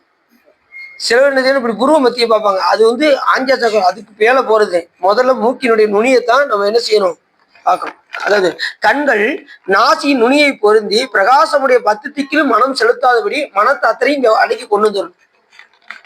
தியானம் பண்ணும்போது என்ன சொன்னேன், ஃபர்ஸ்ட் வலது காலை எடுத்து இடது கால் மேல் பொருத்தி கை இரண்டையும் வலது கையை தூக்கி மேல இடது கையோடு பொருந்துமாறு செய்து மார்பை முன் நிமிர்த்தி நிமிர்ந்து உட்கார வேண்டும். உட்கார்ந்து கண்கள் நாசியினுடைய நுனியை பார்க்க வேண்டும். நுனியை பார்த்து, சிலர் பார்த்தீங்கன்னா இப்படி நுனியை பார்க்குறேன், இப்படி பார்த்துட்டு அப்படியே தலை கிருக்கிறது. ஒருத்தர் கீழே விழுந்துட்டாரு, ஒருத்தர் கீழே விழுந்துட்டு மறுநாள் வந்து சொன்னாரு, சிவா நீங்க சொற்பொழியில சொன்னீங்க, நானும் மூக்கு நுனி எப்படி பார்த்துக்கிட்டே இருந்தேன், எனக்கு கிருகிரு சுத்தி கீழே விழுந்துட்டேன். முடியலன்னா விட்டுருங்க. முடியலன்னா நீங்க என்ன பண்ணுங்க, சாமி படத்தை முன்னாடி வச்சு சாமியாவது பார்த்துட்டு இருக்கு. தெரியாதவங்க எதுலையும் போய் மாட்டிக்கிறாங்க. அது மாதிரி பிராணாயாமம் செய்யறதும் குரு மூலியமா தான் கேட்டு செய்யணும். நீ வாட்டு மூச்சு இழுக்கிறன்னு மூச்சு விட்டுறக்கூடாது. எல்லாத்துக்கும் பயிற்சி இல்லாம எதுவும் செய்யக்கூடாது. இப்ப சொல்லியிருக்கு ரூல்ஸ் படி இப்படி செஞ்சா சிறப்பு. மனம் புறத்துல செல்லாது. ஏன் நாசியுடைய நுனியை சொல்றாங்கன்னா, நமக்கு மனம் புறத்துல போகாதுங்கிறதுக்காக தான் நாசியுடைய நுனியை பார்க்க சொல்லியிருக்காங்க. புரியுதா உங்களுக்கு? அப்ப நாசியினுடைய நுனியை 10 திக்கிலும் மனம் செல்லாதபடி நிறுத்தி இருந்து ரேசக பூரகமாகிய இரண்டை விட்டு கும்பகத்தோடே மௌனமாயிருந்து சிலையானது எவ்வாறு சேட்டை என்று இருக்குமோ அதுபோல அசையாது இருக்கணும். நீ செய்யும் போது அதுக்கு முன்னாடி நீங்க மனத்தை வெளியில விடாம இருக்கிறதுக்கு பிராணாயாமம் செஞ்சு அதுக்கப்புறம் கண்களை மூக்கினுடைய நுனியை பார்க்கணும். அதுக்கு முன்னாடி பிராணாயாமம் செய்யணும். அப்படின்னா மனம் புறத்துல போகாது. ஏற்கனவே உங்களுக்கு பிராணாயாமம் சொல்லியிருக்கேன். எப்படி சொல்லியிருக்கேன்? 1 மடங்கு மந்திரத்தை உள்ளே இழுத்து 4 மடங்கு உள்ளே நிப்பாட்டி கும்பகம் பண்ணி அதுக்கப்புறம் ரேசத்துல 2 மந்திரத்தை வெளியிடணும். 1 4 2 1 4 2. இப்போ 1 2 ஆகணும், 4 8 ஆகணும், 2 4 ஆகணும். இப்படியே கூட்டிக்கிட்டே போகணும். 4க்கு 4 அந்த மூச்சு பயிற்சியை கூட்டிக்கிட்டே போகணும். கூட்டிக்கிட்டே போனா என்ன ஆகும்? கடைசி 64 போய் முடியணும். 64க்கு மேலே எந்த இதுலையும் சொல்லலை. திருமண தேவன் 64 வரைக்கும் தான் சொல்லியிருக்காரு. 64 வரைக்கும் கொண்டு போயாச்சுன்னா எங்க போயிடலாம்? மனம் சுத்தமா வெளியில போகவே போகாது. 64 நிப்பாட்டிட்டீங்கன்னா மனம் புறத்துல போகவே போகாது. சிவத்தை தவிர எதையும் சிந்திக்காது. நேரம் நீங்க எங்க எனக்கு பண்ணிக்கலாம், கபாலை வெடிச்சு உயிர் நேர சாமி திருவடிக்க போயிடும். அதுக்கு பயிற்சி எடுக்கணும். பயிற்சி இல்லாம எதுவும் வராது. அதனால பிராணாயாமம் செய்து மனத்தை வேறொன்றில் செல்ல ஒட்டாமல் மூலாதார முதலிய ஆதாரங்களிலே நிறுத்துவது தாரணை. இப்ப பாருங்க, இது அட்டாங்க யோகம்னு இருக்கு. இயமம் முதல் 2லே நம்ம என்ன செஞ்சிருவோம்? அவுட் ஆயிரும். அட்டாங்க யோகத்துல முதல்ல இயமத்தை முதல்ல கடைபிடிக்கிறோம். இந்த பயிற்சி எல்லாம் வேணும் அப்படின்னா எனக்கு தாரணம் வேணும், எனக்கு தியானம் வேணும், எனக்கு சமாதி நிலை வேணும், இப்படிலாம் போகணும் அப்படின்னா கடைசி சமாதி நிலை அடைய வேண்டும் என்றால் அடிப்படை இயமும் நியமம். இயமம் என்பது விடுவதை விடுவது, தவிர்த்தன செய்யாது இருக்க. எதெல்லாம் செய்யக்கூடாதோ அதை செய்யக்கூடாது. அது இயமம். நியமம் என்றால் எதையெல்லாம் கடைபிடிக்க வேண்டுமோ அதை கடைபிடிக்க வேண்டும். நீங்க சொல்லுங்க, இப்ப இந்த 2ல நம்ம அவுட் இல்லையா? நீங்களும் சொல்லத்தான் சுவா செய்றீங்க. எங்களால சீரியலை விட முடியலையே சுவா, அதை விடுறோம்பா. அடுத்து முக்கியமா காலையில எந்திரிச்சதுமே அனுஷ்டானம் பண்ணணும், பூஜை பண்ணணும், திருக்கோயிலுக்கு போகணும், உலார பணி செய்யணும். இதெல்லாம் செய்ய வேண்டிய வேலைகள்லாம் செய்யணும். இதெல்லாம் நியமம் செஞ்சுக்கிட்டே இருக்கணும். ஒரு நாள் விடக்கூடாது. பல நாள் வழிபாடு ஒரு நாள் விட கெடும். ஒரு நாள் விட்டுட்டீங்கன்னா கெட்டுரும். இன்னைக்கு ஒரு நாள் தானே சொற்பொழி போல சிவா என்ன சொல்ல போறாரு அப்படின்னு மட்டும் அடுத்து போகவே முடியாம போயிடும். இது அவங்களுக்கு தொடர்ந்து கேட்டுக்கிட்டே இருந்தாதான் அடுத்தடுத்து கேட்கணுங்கிற எண்ணம். அதனால பல நாள் வழிபாடு ஒரு நாள் விட, கோயிலுக்கு ஒரு நாள் தானே போல இருக்கட்டும், அப்புறம் மறுநாள் விருந்தாள் வந்துருவாங்க. சரி, நேற்று ஒரு நாள் தானே போல, இன்னைக்கு விருந்தாளை கவனிப்போம், 2 நாள் தானே இருக்கட்டும் பார்த்துக்கிடும் அப்படின்ட்டு அதுக்கப்புறம் ஏகப்பட்ட பேர் வர ஆரம்பிச்சிருவாங்க. உங்க சூழ்நிலைகள் ஒரு மாதிரி ஆயிரும். திடீர்னு உங்களை வெளியூர் கூட்டு போயிடுவாங்க. இந்த சூழ்நிலைகளா உங்களை சிக்க வச்சு கோயிலுக்கே போக விடாம வைக்கும். அதனால நம்ம அதெல்லாம் ரொம்ப பார்த்துக்கணும். புறத்துல செல்ல விடாம பார்த்துக்கிட்டு மனதை அடக்கி நம்ம திருக்கோயிலுக்கு வருவதற்கான இதெல்லாம் செய்யறோம். அதனால வழிபாடை விட்டுறக்கூடாது. எந்த நிலையிலையும் எந்த வழிபாடையும் விடக்கூடாது. சிவ வழிபாட்டுல எதையுமே அனுஷ்டானங்களை விடக்கூடாது, பூஜையை விடக்கூடாது, அடியாரோடு சேர்வதை விடக்கூடாது, திருவடிகள் பாடுவதை விடக்கூடாது, சொற்பொழி கேட்கறதை விடக்கூடாது, அடியன்னு சொல்வதற்கு விடக்கூடாது. தொடர்ந்து எல்லா பணிகளும் நடந்துகிட்டே இருக்கணும். ரொட்டீன். அப்படிதான் நமக்கு சிவ சம்பந்தம் வந்துகிட்டே இருக்கும். தொடர்பு இல்லைன்னா எப்படி வரும் சொல்லுங்க பார்ப்போம். தொடர்பே இல்லைன்னா எப்படி வரும்? தொடர்பு இருந்தா தான் வரும். தொடர்பு இல்லாம எதுவும் வராது. சரிதானா? சரி, அப்படி இந்த ஃபர்ஸ்ட் இயமம் நியமம். இயமம் கடைபிடிக்க வேண்டியதை விட வேண்டியதை விடுவது. நியமம் என்பது கடைபிடிக்க வேண்டியதை கடைபிடிப்பது. ஆசனம் என்பது அந்த உட்கார, இப்ப சொன்னோம் பார்த்தீங்களா, வலது காலை எடுத்து மேலே வைத்து ஆசனம் அமைத்துக் கொள்வது, உட்காருதல். அடுத்து பிராணாயாமம், மூச்சு பயிற்சி. அதுக்கப்புறம் பிரத்யாகாரம், அதாவது உடம்பை உள் அந்த புலனை உள் பக்கமாக வெளி புலன்களை புறமா உள்ள அடக்கிறது, வெளியில செல்ல விடாம புலனை அடக்குவது பிரத்யாகாரம். தாரணை என்பது ஒருமுகப்படுத்துதல். தியானம் என்பது மனம் முழுவதையும் வேற வெளியில செலுத்த விடாம ஒருமுகப்படுத்துவது. முதல்ல வெளியில போக விடாம ஆக்கி 5 புலன்களையும் உள்ள அடக்கி கொண்டு மனதை முழுவதும் வெளியே செல்ல விடாமல் ஒருமுகப்படுத்துவது இது தியானம்னு பேரு. அதுதான் இந்த சிவலிங்க குறி நான் சொன்னேன்ல உங்ககிட்ட, முதல்ல வெளியில நினைக்காமல் இருப்பது தாரணை, சாமியை உள்ள கொண்டு ஒருமுகப்படுத்துவது தியானம், கடைசி நிலை சமாதி. சமாதி நிலை பேரானந்தத்தில் திளைக்கிறது, இறைவனோடு ஒன்றுபட்டு சமாதி நிலை கூடுவது. சில பேர் பார்த்தீங்கன்னா உயிரோடய உள்ள உட்காந்துருப்பாங்க, பார்த்துருக்கீங்களா? யாரெல்லாம் வந்தீங்க? பனையூர் போன பார்த்தீங்கன்னா பனையூர்ல 500 வருஷத்துக்கு முன்னாடி உட்கார்ந்தவங்க தோண்டி பார்த்தா உள்ள உயிரோட அப்படியே உட்காந்துருக்காங்க. சாமி அழைச்சி அப்படியே மூடி கோயில் கட்டிட்டாங்க. இந்த ஐயாவுக்கு உடம்பு கொஞ்சம் கூட அழியல, அப்படியே இருந்தது. 500 வருஷம் ஆச்சு அந்த ஐயா உட்காந்து அப்படியே உயிரோட இருக்காங்க. அப்ப எப்படி இருக்கும் யோசிச்சு பாருங்க. அதான் பவர், தியானத்தினுடைய பவர். சாமியோட ஒன்றுபட்டோம்னா எதுவும் ஆகாது, உடல் அழியவே அழியாது, அப்படியே இருக்கும். இப்ப கூட இந்த ராமானுஜர் உடல்ல கூட இது உயிரோட வச்சிருக்காங்கன்னு சொல்றாங்க பார்த்தீங்களா. இவரோடு ஒன்றுபடுறவங்க கண்டிப்பா அப்படி இல்ல பனையூர் கண்ணு பக்கத்துல. ஏன்னா சமாதி பேரானந்தத்துல அப்படி கூடுவதுதான் சமாதி இல்லை. சில பேர் பார்த்தீங்கன்னா இப்பெல்லாம் என்ன செய்யறாங்கன்னா அந்த இறந்ததுக்கு அப்புறம் உள்ள வச்சு சிவலிங்கம் எல்லாம் வைக்கிறாங்க. அந்த மாதிரிலாம் இருக்கு. அது ஒரு சமாதி நிலை தான். ஆனாலும் உயிரோடு சமாதி இருக்கிறது ரொம்ப சிறப்பு. அதுல திருமல தேவரையெல்லாம் பார்த்தீங்கன்னா அப்படியே ஆண்டுக்கு ஒரு பாடலை எழுதி இறைவனோடு கலந்தார். ஆண்டுக்கு ஒரு பாடல் 3000 பாடல், 3000 வருஷம் வாழ்ந்து 3000 பாடல்கள் எழுதி மூலன் உரைத்த 3000 தமிழ்னே சொல்றாரு திருமல தேவரையன். 3000 வருஷம் யாருமே வாழ்ந்தது கிடையாது, அவர் ஒருத்தர் தான் வாழ்ந்திருக்காரு. யாரு? சிலவர் பார்த்தீங்கன்னா யுக யுகம்லாம் வாழ்ந்தவங்கலாம் உண்டு. இப்ப பிரம்மா விஷ்ணுக்கெல்லாம் காலங்கள் ரொம்ப கூட, அவங்கெல்லாம் யுக யுகமா இருந்திருக்காங்க.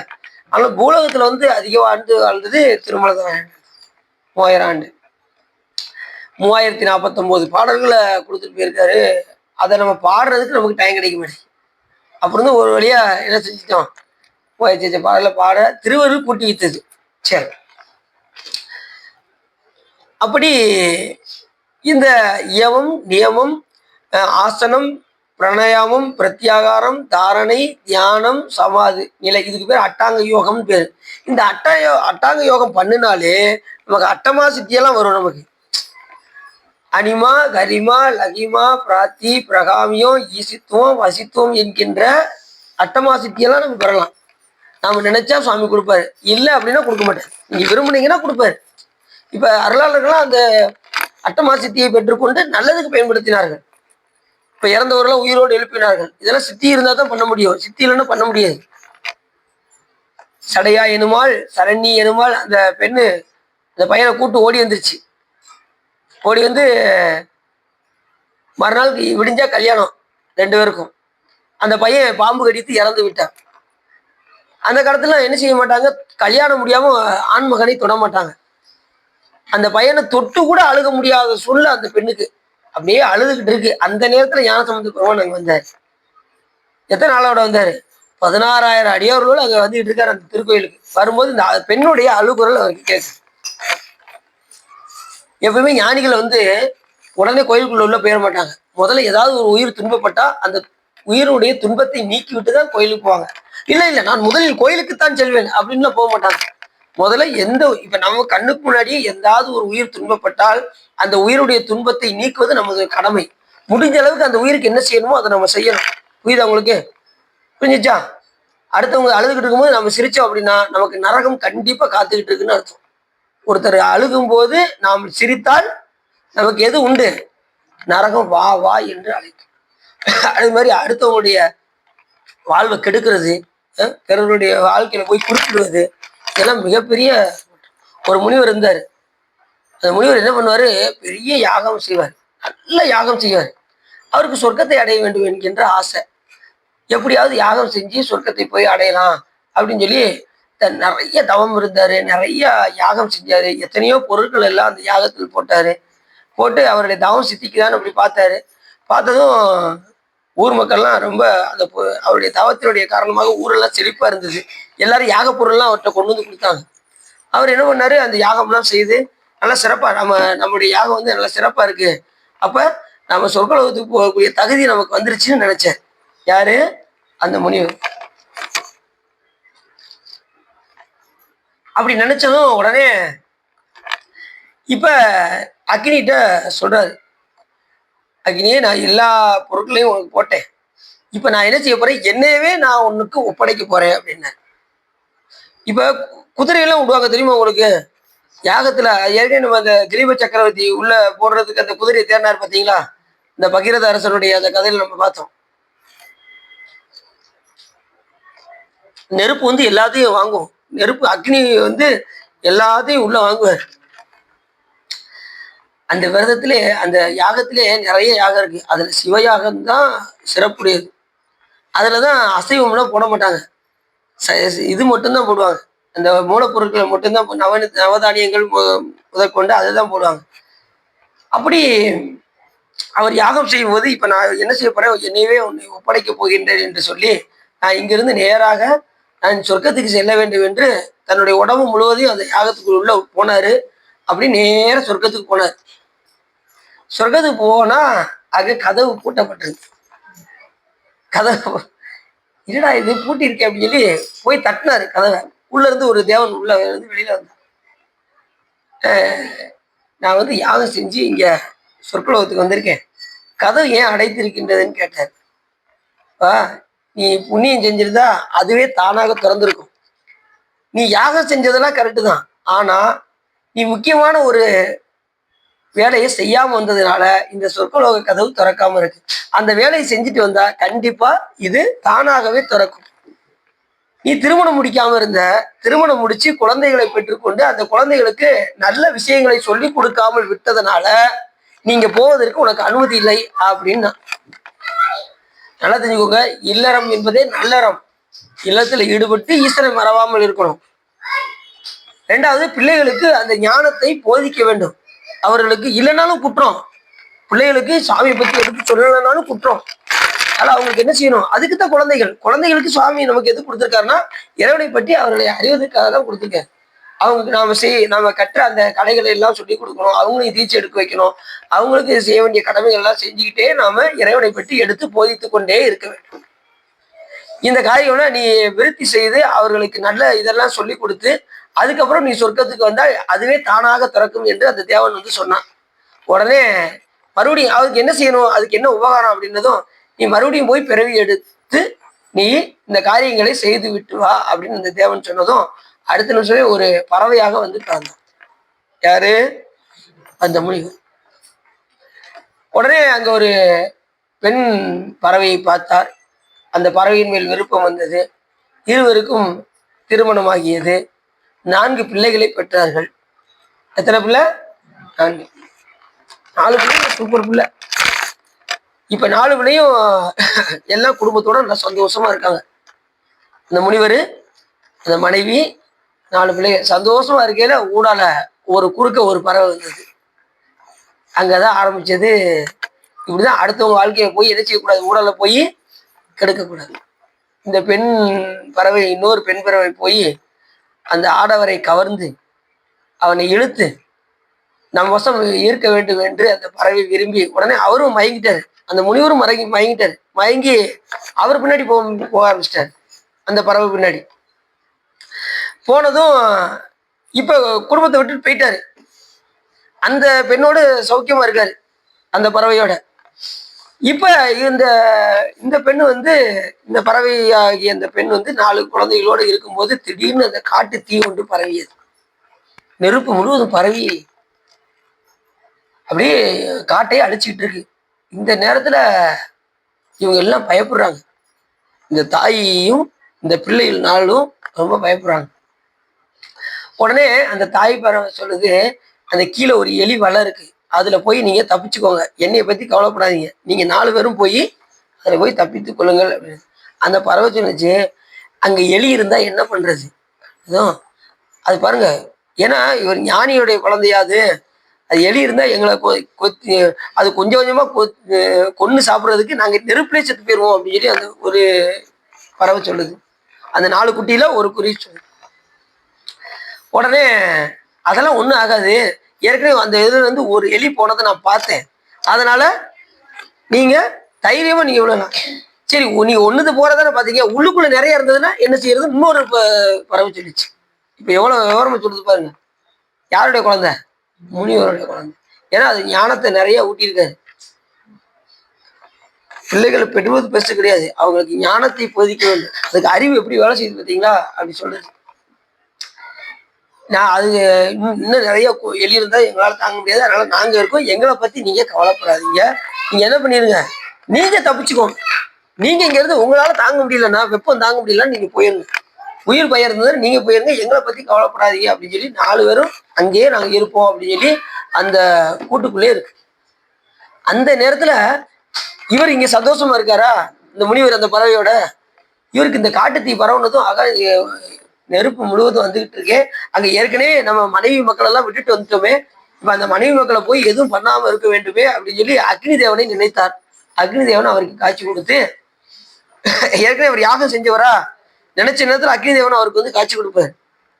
அக்னி தேவன்கிட்ட சொல்றாரு, என்னுடைய குடும்பத்துக்கு எதுவும் ஆகக்கூடாது அப்படின்னதும் உடனே, நான் எத்தனையோ யாகம்லாம் உனக்கு செஞ்சிருக்கேன், உனக்கு அக்னியில என்னையவே நான் உனக்கு அர்ப்பணிச்சிருக்கேன், எப்படிலாம் உனக்கு யாகம் செஞ்சிருக்கேன், அதனால நீ என்ன பண்ணு, என்னுடைய குடும்பத்துக்கு எதுவும் ஆகாதவாறு பார்த்துக்கொள் அப்படின்னதும் உடனே அக்னி தேவன் எல்லாத்தையும் அவங்கள போட்டு நான் விட்டுறேன் அப்படின்னு சொல்லி அக்னி தேவன் சொன்னதும் எல்லா இடத்துலையும் பரவுது. அவங்க 4 பேருக்கு, அந்த அந்த பெண் பறவைக்கும் அந்த 4 குட்டிகளுக்கும் ஒன்றும் ஆகும் அப்படியே. ஆனா அந்த வெப்பம் மட்டும் வந்துகிட்டே இருக்கு, ஆனா அவங்களுக்கு ஒன்றும் ஆகலை. இப்படி இருந்துகிட்டே இருக்கும்போது திடீர்னு இந்த 4 குட்டிகளும் சொல்லிக்கிட்டே இருக்கு அவங்க அம்மாட்ட, நீங்க வேணா போயிட்டு வாங்கன்னு சொன்னதும், நீங்க தானே தப்பிச்சு போய்க்கோங்க உங்களுக்கு பயமா இருந்ததுன்னதும் உடனே அந்த பெண் பறவை பறந்து போக ஆரம்பிச்சிச்சு. பயம் வந்துருச்சு, உடனே பறந்து போக ஆரம்பிச்சு. இந்த 4 பிள்ளைகள் நான் வரவே மாட்டோம், அங்கேயே இருக்கேன்னு சொல்லி இருந்துருச்சு. இப்ப அக்னி தேவன் எல்லாவற்றையும் அழித்தார், காட்டுல எல்லாத்தையும் அழிச்சு இப்ப கொஞ்சம் கொஞ்சமா குறைய ஆரம்பிச்சிச்சு. குறைஞ்சதும் உடனே இப்ப அவர் நினைச்சு பார்த்தாரு, நம்ம பிள்ளைகள் எல்லாம் போய் பார்க்க வேண்டும் என்று. நெருப்பு குறைஞ்சதும் உடனே அந்த பெண் பறவைட்ட, இன்னொரு பெண் பறவைட்ட போய் இருந்தார்ல, நான் இந்த மாதிரி என் குடும்பத்தை போய் நான் பார்க்க போறேன், எனக்கு அவங்க எப்போ பார்த்தாலும் இப்பவும் உங்க குடும்ப நினைப்பு தானா, அந்த பறவை சொல்லுது, இன்னும் உங்க குடும்ப நினைப்பு தானா, அப்ப என்னதான் நான் வந்து நான் கூட்டிட்டு வந்த ஆள் தானே, அதனால நீங்க என்கிட்ட அப்படிதான் இருப்பீங்கன்னு சொல்லி கோவப்பட்டதா. உடனே இனிமே என் பக்கத்துல இருக்காதீங்க, நீங்க உங்க குடும்பத்திலேயே போய் இருங்க போங்க அப்படின்னு அந்த பறவை திட்ட ஆரம்பிச்சிருச்சு.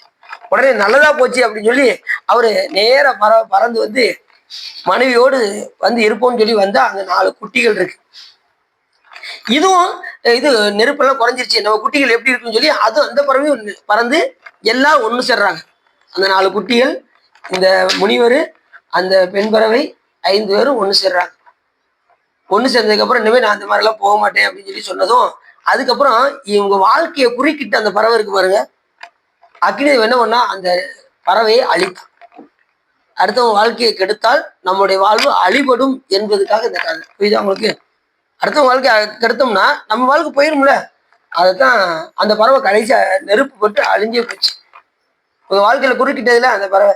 அதுக்கப்புறம் இவர் சொர்க்கலோகம் போக ஆரம்பிச்சிட்டாரு, குழந்தைகளுக்கு நல்ல போதனையெல்லாம் கொடுத்து சொர்க்கத்துக்கு போறாரு, அங்க திறந்தே இருக்கு கதவு, அப்படி உள்ள போயிரு. வீரசா ஏதாவது டவுட் இருக்கா அந்த கதையில?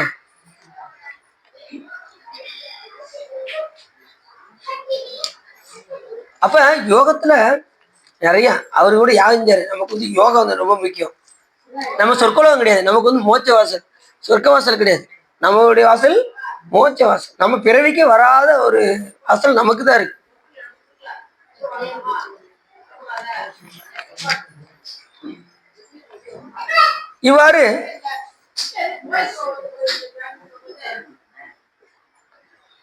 இவ்வாறு கூறிய உண்மை நிலையாகிய சமாதியை விட்டு நீங்கினவர்கள் சகல மூர்த்தியாகிய பரமசிவனை இதயத்தில் தியானம் செய்க. இதயத்துல வச்சு என்ன செய்வாங்க? தியானம் செய்வாங்க. தியானத்தை விட்டு நீங்கின விடத்து முன்போல சமாதியை செய்க. அதனை விட்டு நீங்கின விடத்து பின்பும் சகல மூர்த்தியை தியானம் செய்க. யாரேனும் ஒருவர் அகபூஜை செய்யும் இடத்து அவர்களுக்கு அசூசி முதலிய குற்றம் இல்லை, பூ முதலியவற்றை பறிக்கிற வேதனை குற்றம் இல்லை, மிகவும் இதனால் சரீர வருத்தமும் இல்லை, இவன் வெறும் பலமும் அதிகமாயிருக்கும். அகப்பூஜை செய்யறவங்களுக்கும் பலம் அதிகமாக இருக்கும். புறத்தை காட்டில் அகத்துல செய்ய செய்ய அவங்களுடைய பலம்லாம் பெருக ஆரம்பிச்சிடும். அவங்களுக்கு வெளியில போய் பூ பறிக்கிறது இது கிடையாது.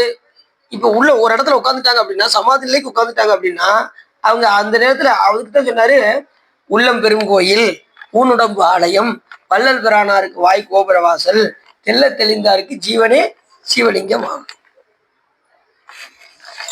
ஒரு இடத்துல சமாதியிலே இருப்பாங்க, அப்ப அவங்க கோயிலுக்கு போக முடியாது. கோயில் எங்க கொண்டு வந்துருவாங்க? உள்ளுக்குள்ள கொண்டு வந்து. உள்ளம் பெரும் கோயில் ஆயிரும், உடம்பு ஆலயம் ஆயிரும், வள்ளல் பிரானுக்கு வாய் கோபுர வாசல் ஆயிரும், தெல்ல தெரிந்தாருக்கு ஜீவனே அவங்க எங்க கொண்டு வந்துருவாங்க? எதிரே கமலத்துல சிவலிங்கமாக கொண்டு வந்துருவாங்க. ஆத்மலிங்கம் பேரு. பூஜை செய்யக்கூடிய லிங்கத்துக்கு என்ன பேரு? ஆத்மலிங்கம். ஆத்மாவே இங்கே சிவலிங்கமாக. யார் தெல்ல தெரிந்தவர்கள்? சிவ பூஜை செய்கின்றவர்கள், தெல்ல தெரிந்து அவருடைய ஆன்மா சிவலிங்கமாக வந்து அவர்கள் சிவபூஜை செய்கின்ற காரணத்தினால் அவர்களே தெல்ல தெளிந்தவர்கள். வள்ளல் பிரானாருக்கு வாய் கோபுரவாசல் தெல்ல தெரிந்தாருக்கு ஜீவன் சிவலிங்கம் கள்ள புலனைந்தும் காலா மணி விளக்கு. அப்ப புலனுக்கு வேலை இல்லாம போயிடும், அத்தனையும் சிவபூஜைக்குள்ள உள்ள கொண்டு வந்துருவாங்க. அப்படி அவங்களுக்கு சரீர வருத்தம் இருக்காது, எங்கேயும் போய் மலர் பறிக்க வேண்டியதில்லை, எதுவுமே செய்ய வேண்டியதில்லை, எல்லாமே உள்ளுக்குள்ள கொண்டு வந்து அவங்க என்ன செய்வாங்க, தவத்தை மேம்படுத்தி பலத்தை கூட்ட ஆரம்பிச்சிடும். 8 குணம் உயரமாக ஒரு சிவலிங்கத்தை நினைந்து தம் கருத்துக்கு வேண்டிய ஒரு நிறமாக அதனை எண்ணி இதய கமலத்தில் இருத்தி வேண்டும் உபச்சாரத்துடன் பூஜை செய்து எமது கடவுளே யாம் யாதொன்றும் அடைய வேண்டும் என்று எண்ணிய இட்ட சித்திகள் எல்லாம் வெற்றியும் தருவார். இட்ட சித்திகள் நமக்கு எல்லாம் தருவாய்னா என்ன அர்த்தம்? அன்பு ஒன்றுதான் இட்ட சித்தி. நமக்கு வேற எதையுமே நம்ம என்ன செய்யக்கூடாது, நினைக்கவே கூடாது. அன்பு ஒன்றுதான் சாமிகிட்ட கேட்கணும். ரெண்டாவது, அப்படி கேட்டோம்னா இகபர சௌபாக்கியம் தருவாய். சாமி இல்லறத்துல உள்ளதையும் கொடுப்பாரு, அடுத்து மோட்சத்துக்கு போகும்போது அந்த இன்பத்தையும் சாமி நமக்கு கொடுத்துரு. இது அவங்களுக்கு நமச்சிவாய அப்படின்னு சொன்னா என்ன கிடைக்கும்? இக கிடைக்கும். சிவாயனம்னு சொன்னா இக பரம் ரெண்டுமே கிடைக்கும். இகபர சௌபாக்கியம் அல்வாயன்னு சொல்றாருல்ல, அதுக்காக உடனே அப்ப இதுதான் சொல்லணுமா சிவா அப்படிலாம் கிடையாது. குருநாதர் என்ன சொல்றாங்களோ அந்த மந்திரத்தை சொல்லணும். அதனால சி முன்வைத்து ஓதுன்னு கூட நமது மனவாசங்கடத்தான் சொல்லுவார். சி மந்திரத்தை முன்வைத்து ஓது.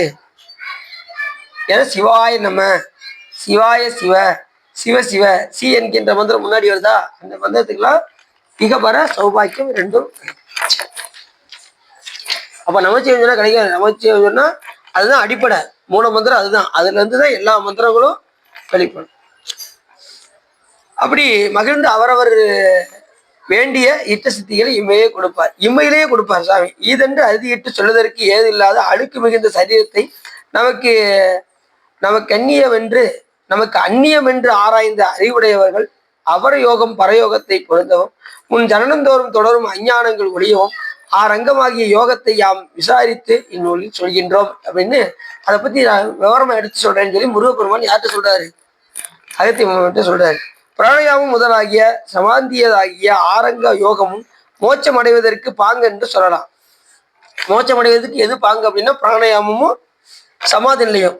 இது ரெண்டு தான் நமக்கு ரொம்ப முக்கியம். மூச்சு பயிற்சி செய்து சமாதி நிலைக்கு போடுவது, அதுதான் மோட்ச வாசல் தொடங்கக்கூடிய ஒரு ஏதுவாகிய இடம். பிராணாயாமம் செய்யும் போது மனம் அடங்குவதற்கு ஏதுவாக இருக்கும். பிராணாயாமம் செஞ்சா எது ஏதுவா இருக்கும்? மனம் அடங்கும். வேற எதுலையுமே புறத்துல எதுவுமே போகாது. நீங்க செஞ்சு பார்க்கும்போது தெரியும். மூச்சு அப்படியே மனதை ஒன்றுபடுத்தி, அதாவது இழுக்கும் போது உங்களுக்கு புறத்துல போகும், மூச்சு நிப்பாட்டும் போது வேற எந்த சிந்தனையும் இல்லாம சிவருமானம் மட்டும் நினைச்சீங்கன்னா உங்க அத்தனையும் எல்லாம் கட்டாயிரும். உலகமெல்லாம் கட்டாயி சுவாமி மட்டும்தான் இருப்பார் மூச்சை நிப்பாட்டுற இடத்துல. வெளியில விடும்போது கூட உங்களுக்கு மனம் புறத்துல போகிறதுக்கு வாய்ப்பு இருக்கு. உள்ள இழுக்கும் போதும் வெளியில விடும்போதும் தவிர மூச்சு நிப்பாட்டுற நேரத்துல சுவாமி நினைச்சீங்கன்னா உங்களை விட்டு சுவாமி எங்கேயும் போக மாட்டார். புறத்து உங்களுக்கு எதையுமே உங்களை பந்திக்காது.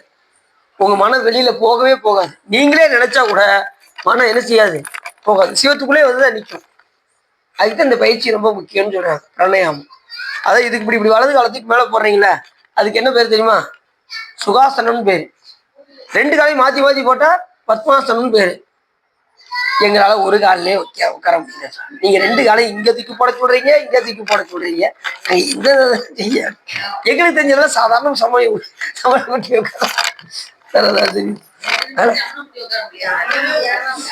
நீங்க இப்ப 1.5 மணி நேரம் பேசுறதே எங்களால என்ன செய்ய முடியாது. ஏதாவது ஒரு இடத்துல கொஞ்சம் போய் சாதிக்கலாம் தோணுதுன்னு அதுதான் பின்னாடி உட்காந்து. சரி, அதனால ரொம்ப முக்கியம்.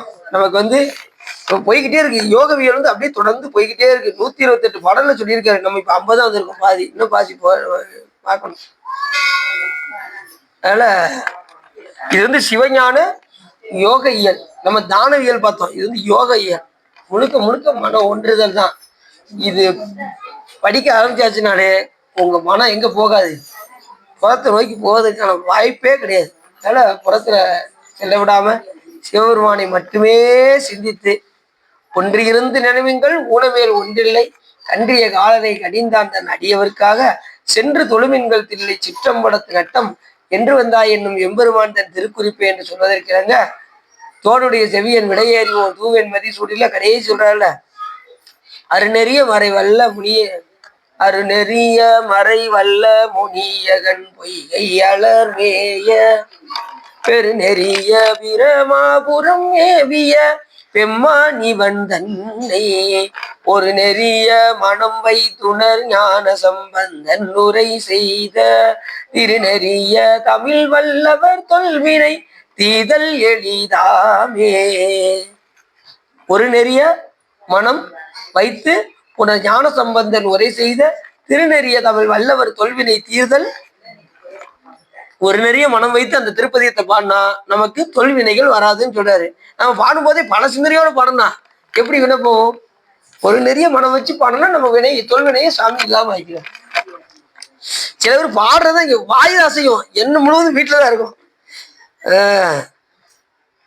வீட்டுல போய் இது ரேஷன் கடைக்கு போயிட்டு வர சொன்னே, போயிட்டு வந்தாலும் தெரியல, தோடுடைய பாடிக்கிட்டே சித்தனை பூரா அங்க போயிட்டோம். நாளைக்கு இப்ப சொல்லிட்டாங்க, பாட்டு படிக்கும் போது எங்களுக்கு 3000 சித்தனையே வருது. 3000 கொடுத்துருவாங்களா கொடுக்க மாட்டாங்களா? டோக்கன் வாங்கியாச்சா வாங்கலையா?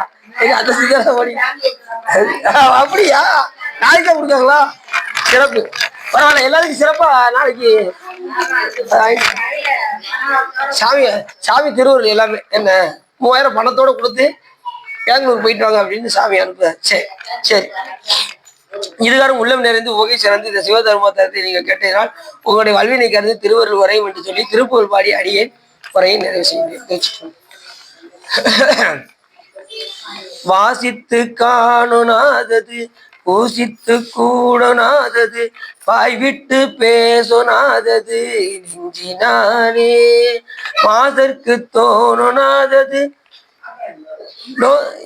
நேசர்க்கு பேரொனாதது மாயைக்கு சூழனாதது விந்து நாத ஓசைக்கு தூரமானது மாகத்து கீரதானது லோகத்து காதியானது கண்டு நாயேன் யோகத்தை சேருமாறுமை ஞானத்தை போதியாயினி ஊனத்தை போதிடாது மயங்களாமோ மயங்களாமோ மயங்களாமோ ஆசைப்பட்டே நல்காவசை வேடிச்சிக்காக மாமையில் ஆரத்தை பூன் மயூர துரங்க வீராம் ஆரத்தை பூன் மயூர துரங்க வீராளித்து செயல்கள் வாய் வயலூரத்தில் காலமோடரல் ஆரத்தை பூன் மயூர துரங்க வீரா நாசிக்குள் பிராணவாயுவை ரேசித்து எட்டாத யோகிகள் நாடிற்று காண ஒன்னாதன நின்ற நாதா நாடிற்று காண உன்னாதன நின்ற நாதா நாகத்து சாகை போயர் மேகத்தை சேசிராமலை நாதற்கு சாமியேசுரர் தம்பிரானே தம்பிரானே தம்பிரானே. கைலாயவரம் சிவஞான போதை நெறிகாட்டும். அதுல ஒரு பாட்டுல அந்த ஊரில் ஆசைப்பட்டேனல் காவல் செய் வேடிச்சிக்காக மகிமையில் ஆடி பொன் ஒரு பாதமே வழி கந்த வேலைன்னு வரும். சரி, இதுகாரம் உள்ளம் வான்முகில் வளாது பெய்க மணிவனம் சிறக்க மன்னன் கோன் கைலாய பரம்பரையில் சிவஞான போதை நெறிகாட்டும் என்னை மயில்வாய் மேகண்டான் சந்ததிக்கு ஒரு விஞ்ஞான பானுவாகி குயிலாரும்பொழில் திரு வாவடுதுறை வாழ் குரு நமச்சிவாய தேவன் சைலாதி மரபுடியும் திருமரபு நீடூழி தலைக மாதோ பவப்பெரும் கடலை கடந்து இதற்கு பரமன் வகுத்த அருளறியை ஓப்புடன் உயிர்கள் கடைபிடித்து உய்ய உதவும் துரசை ஆதீனத்தில் தவப்பிரகாசன் தரணியில் இயங்கும் தன்னுரில் செங்கோல் வச்சியம் சிவப்பிரகாச தேசிகன் மலர்த்தால் சென்னையில் கொண்டு போட்டது வான்முகில் வளாது வேக மணிவளம் சிறக்க மன்னன் கோன்முறை அரசு செய்க குறைவில்லாத உயிர்கள் வாழ்க நான்மறை அறங்கள் ஓங்க நற்றவம் வேள்வி மல்க மேன்மைகள் சைவ நீதி விளங்குக உலகமெல்லாம் வையம் நீடுக மாமலை வண்ணுக மெய் விரும்பிய அன்பர் விளங்குக சைவ நன்னறிதான் தலை தோங்குக திருநீர் சிறக்கி வைத்து பார்வதி பதையே நாடு துணையை போற்றி வெற்றிவேல் புகழுக்கு சிற்றம்பலம் தில்லையம்பலம் பொன்னம்பலம் அருணாச்சலம் ஏகாம்பரம். இது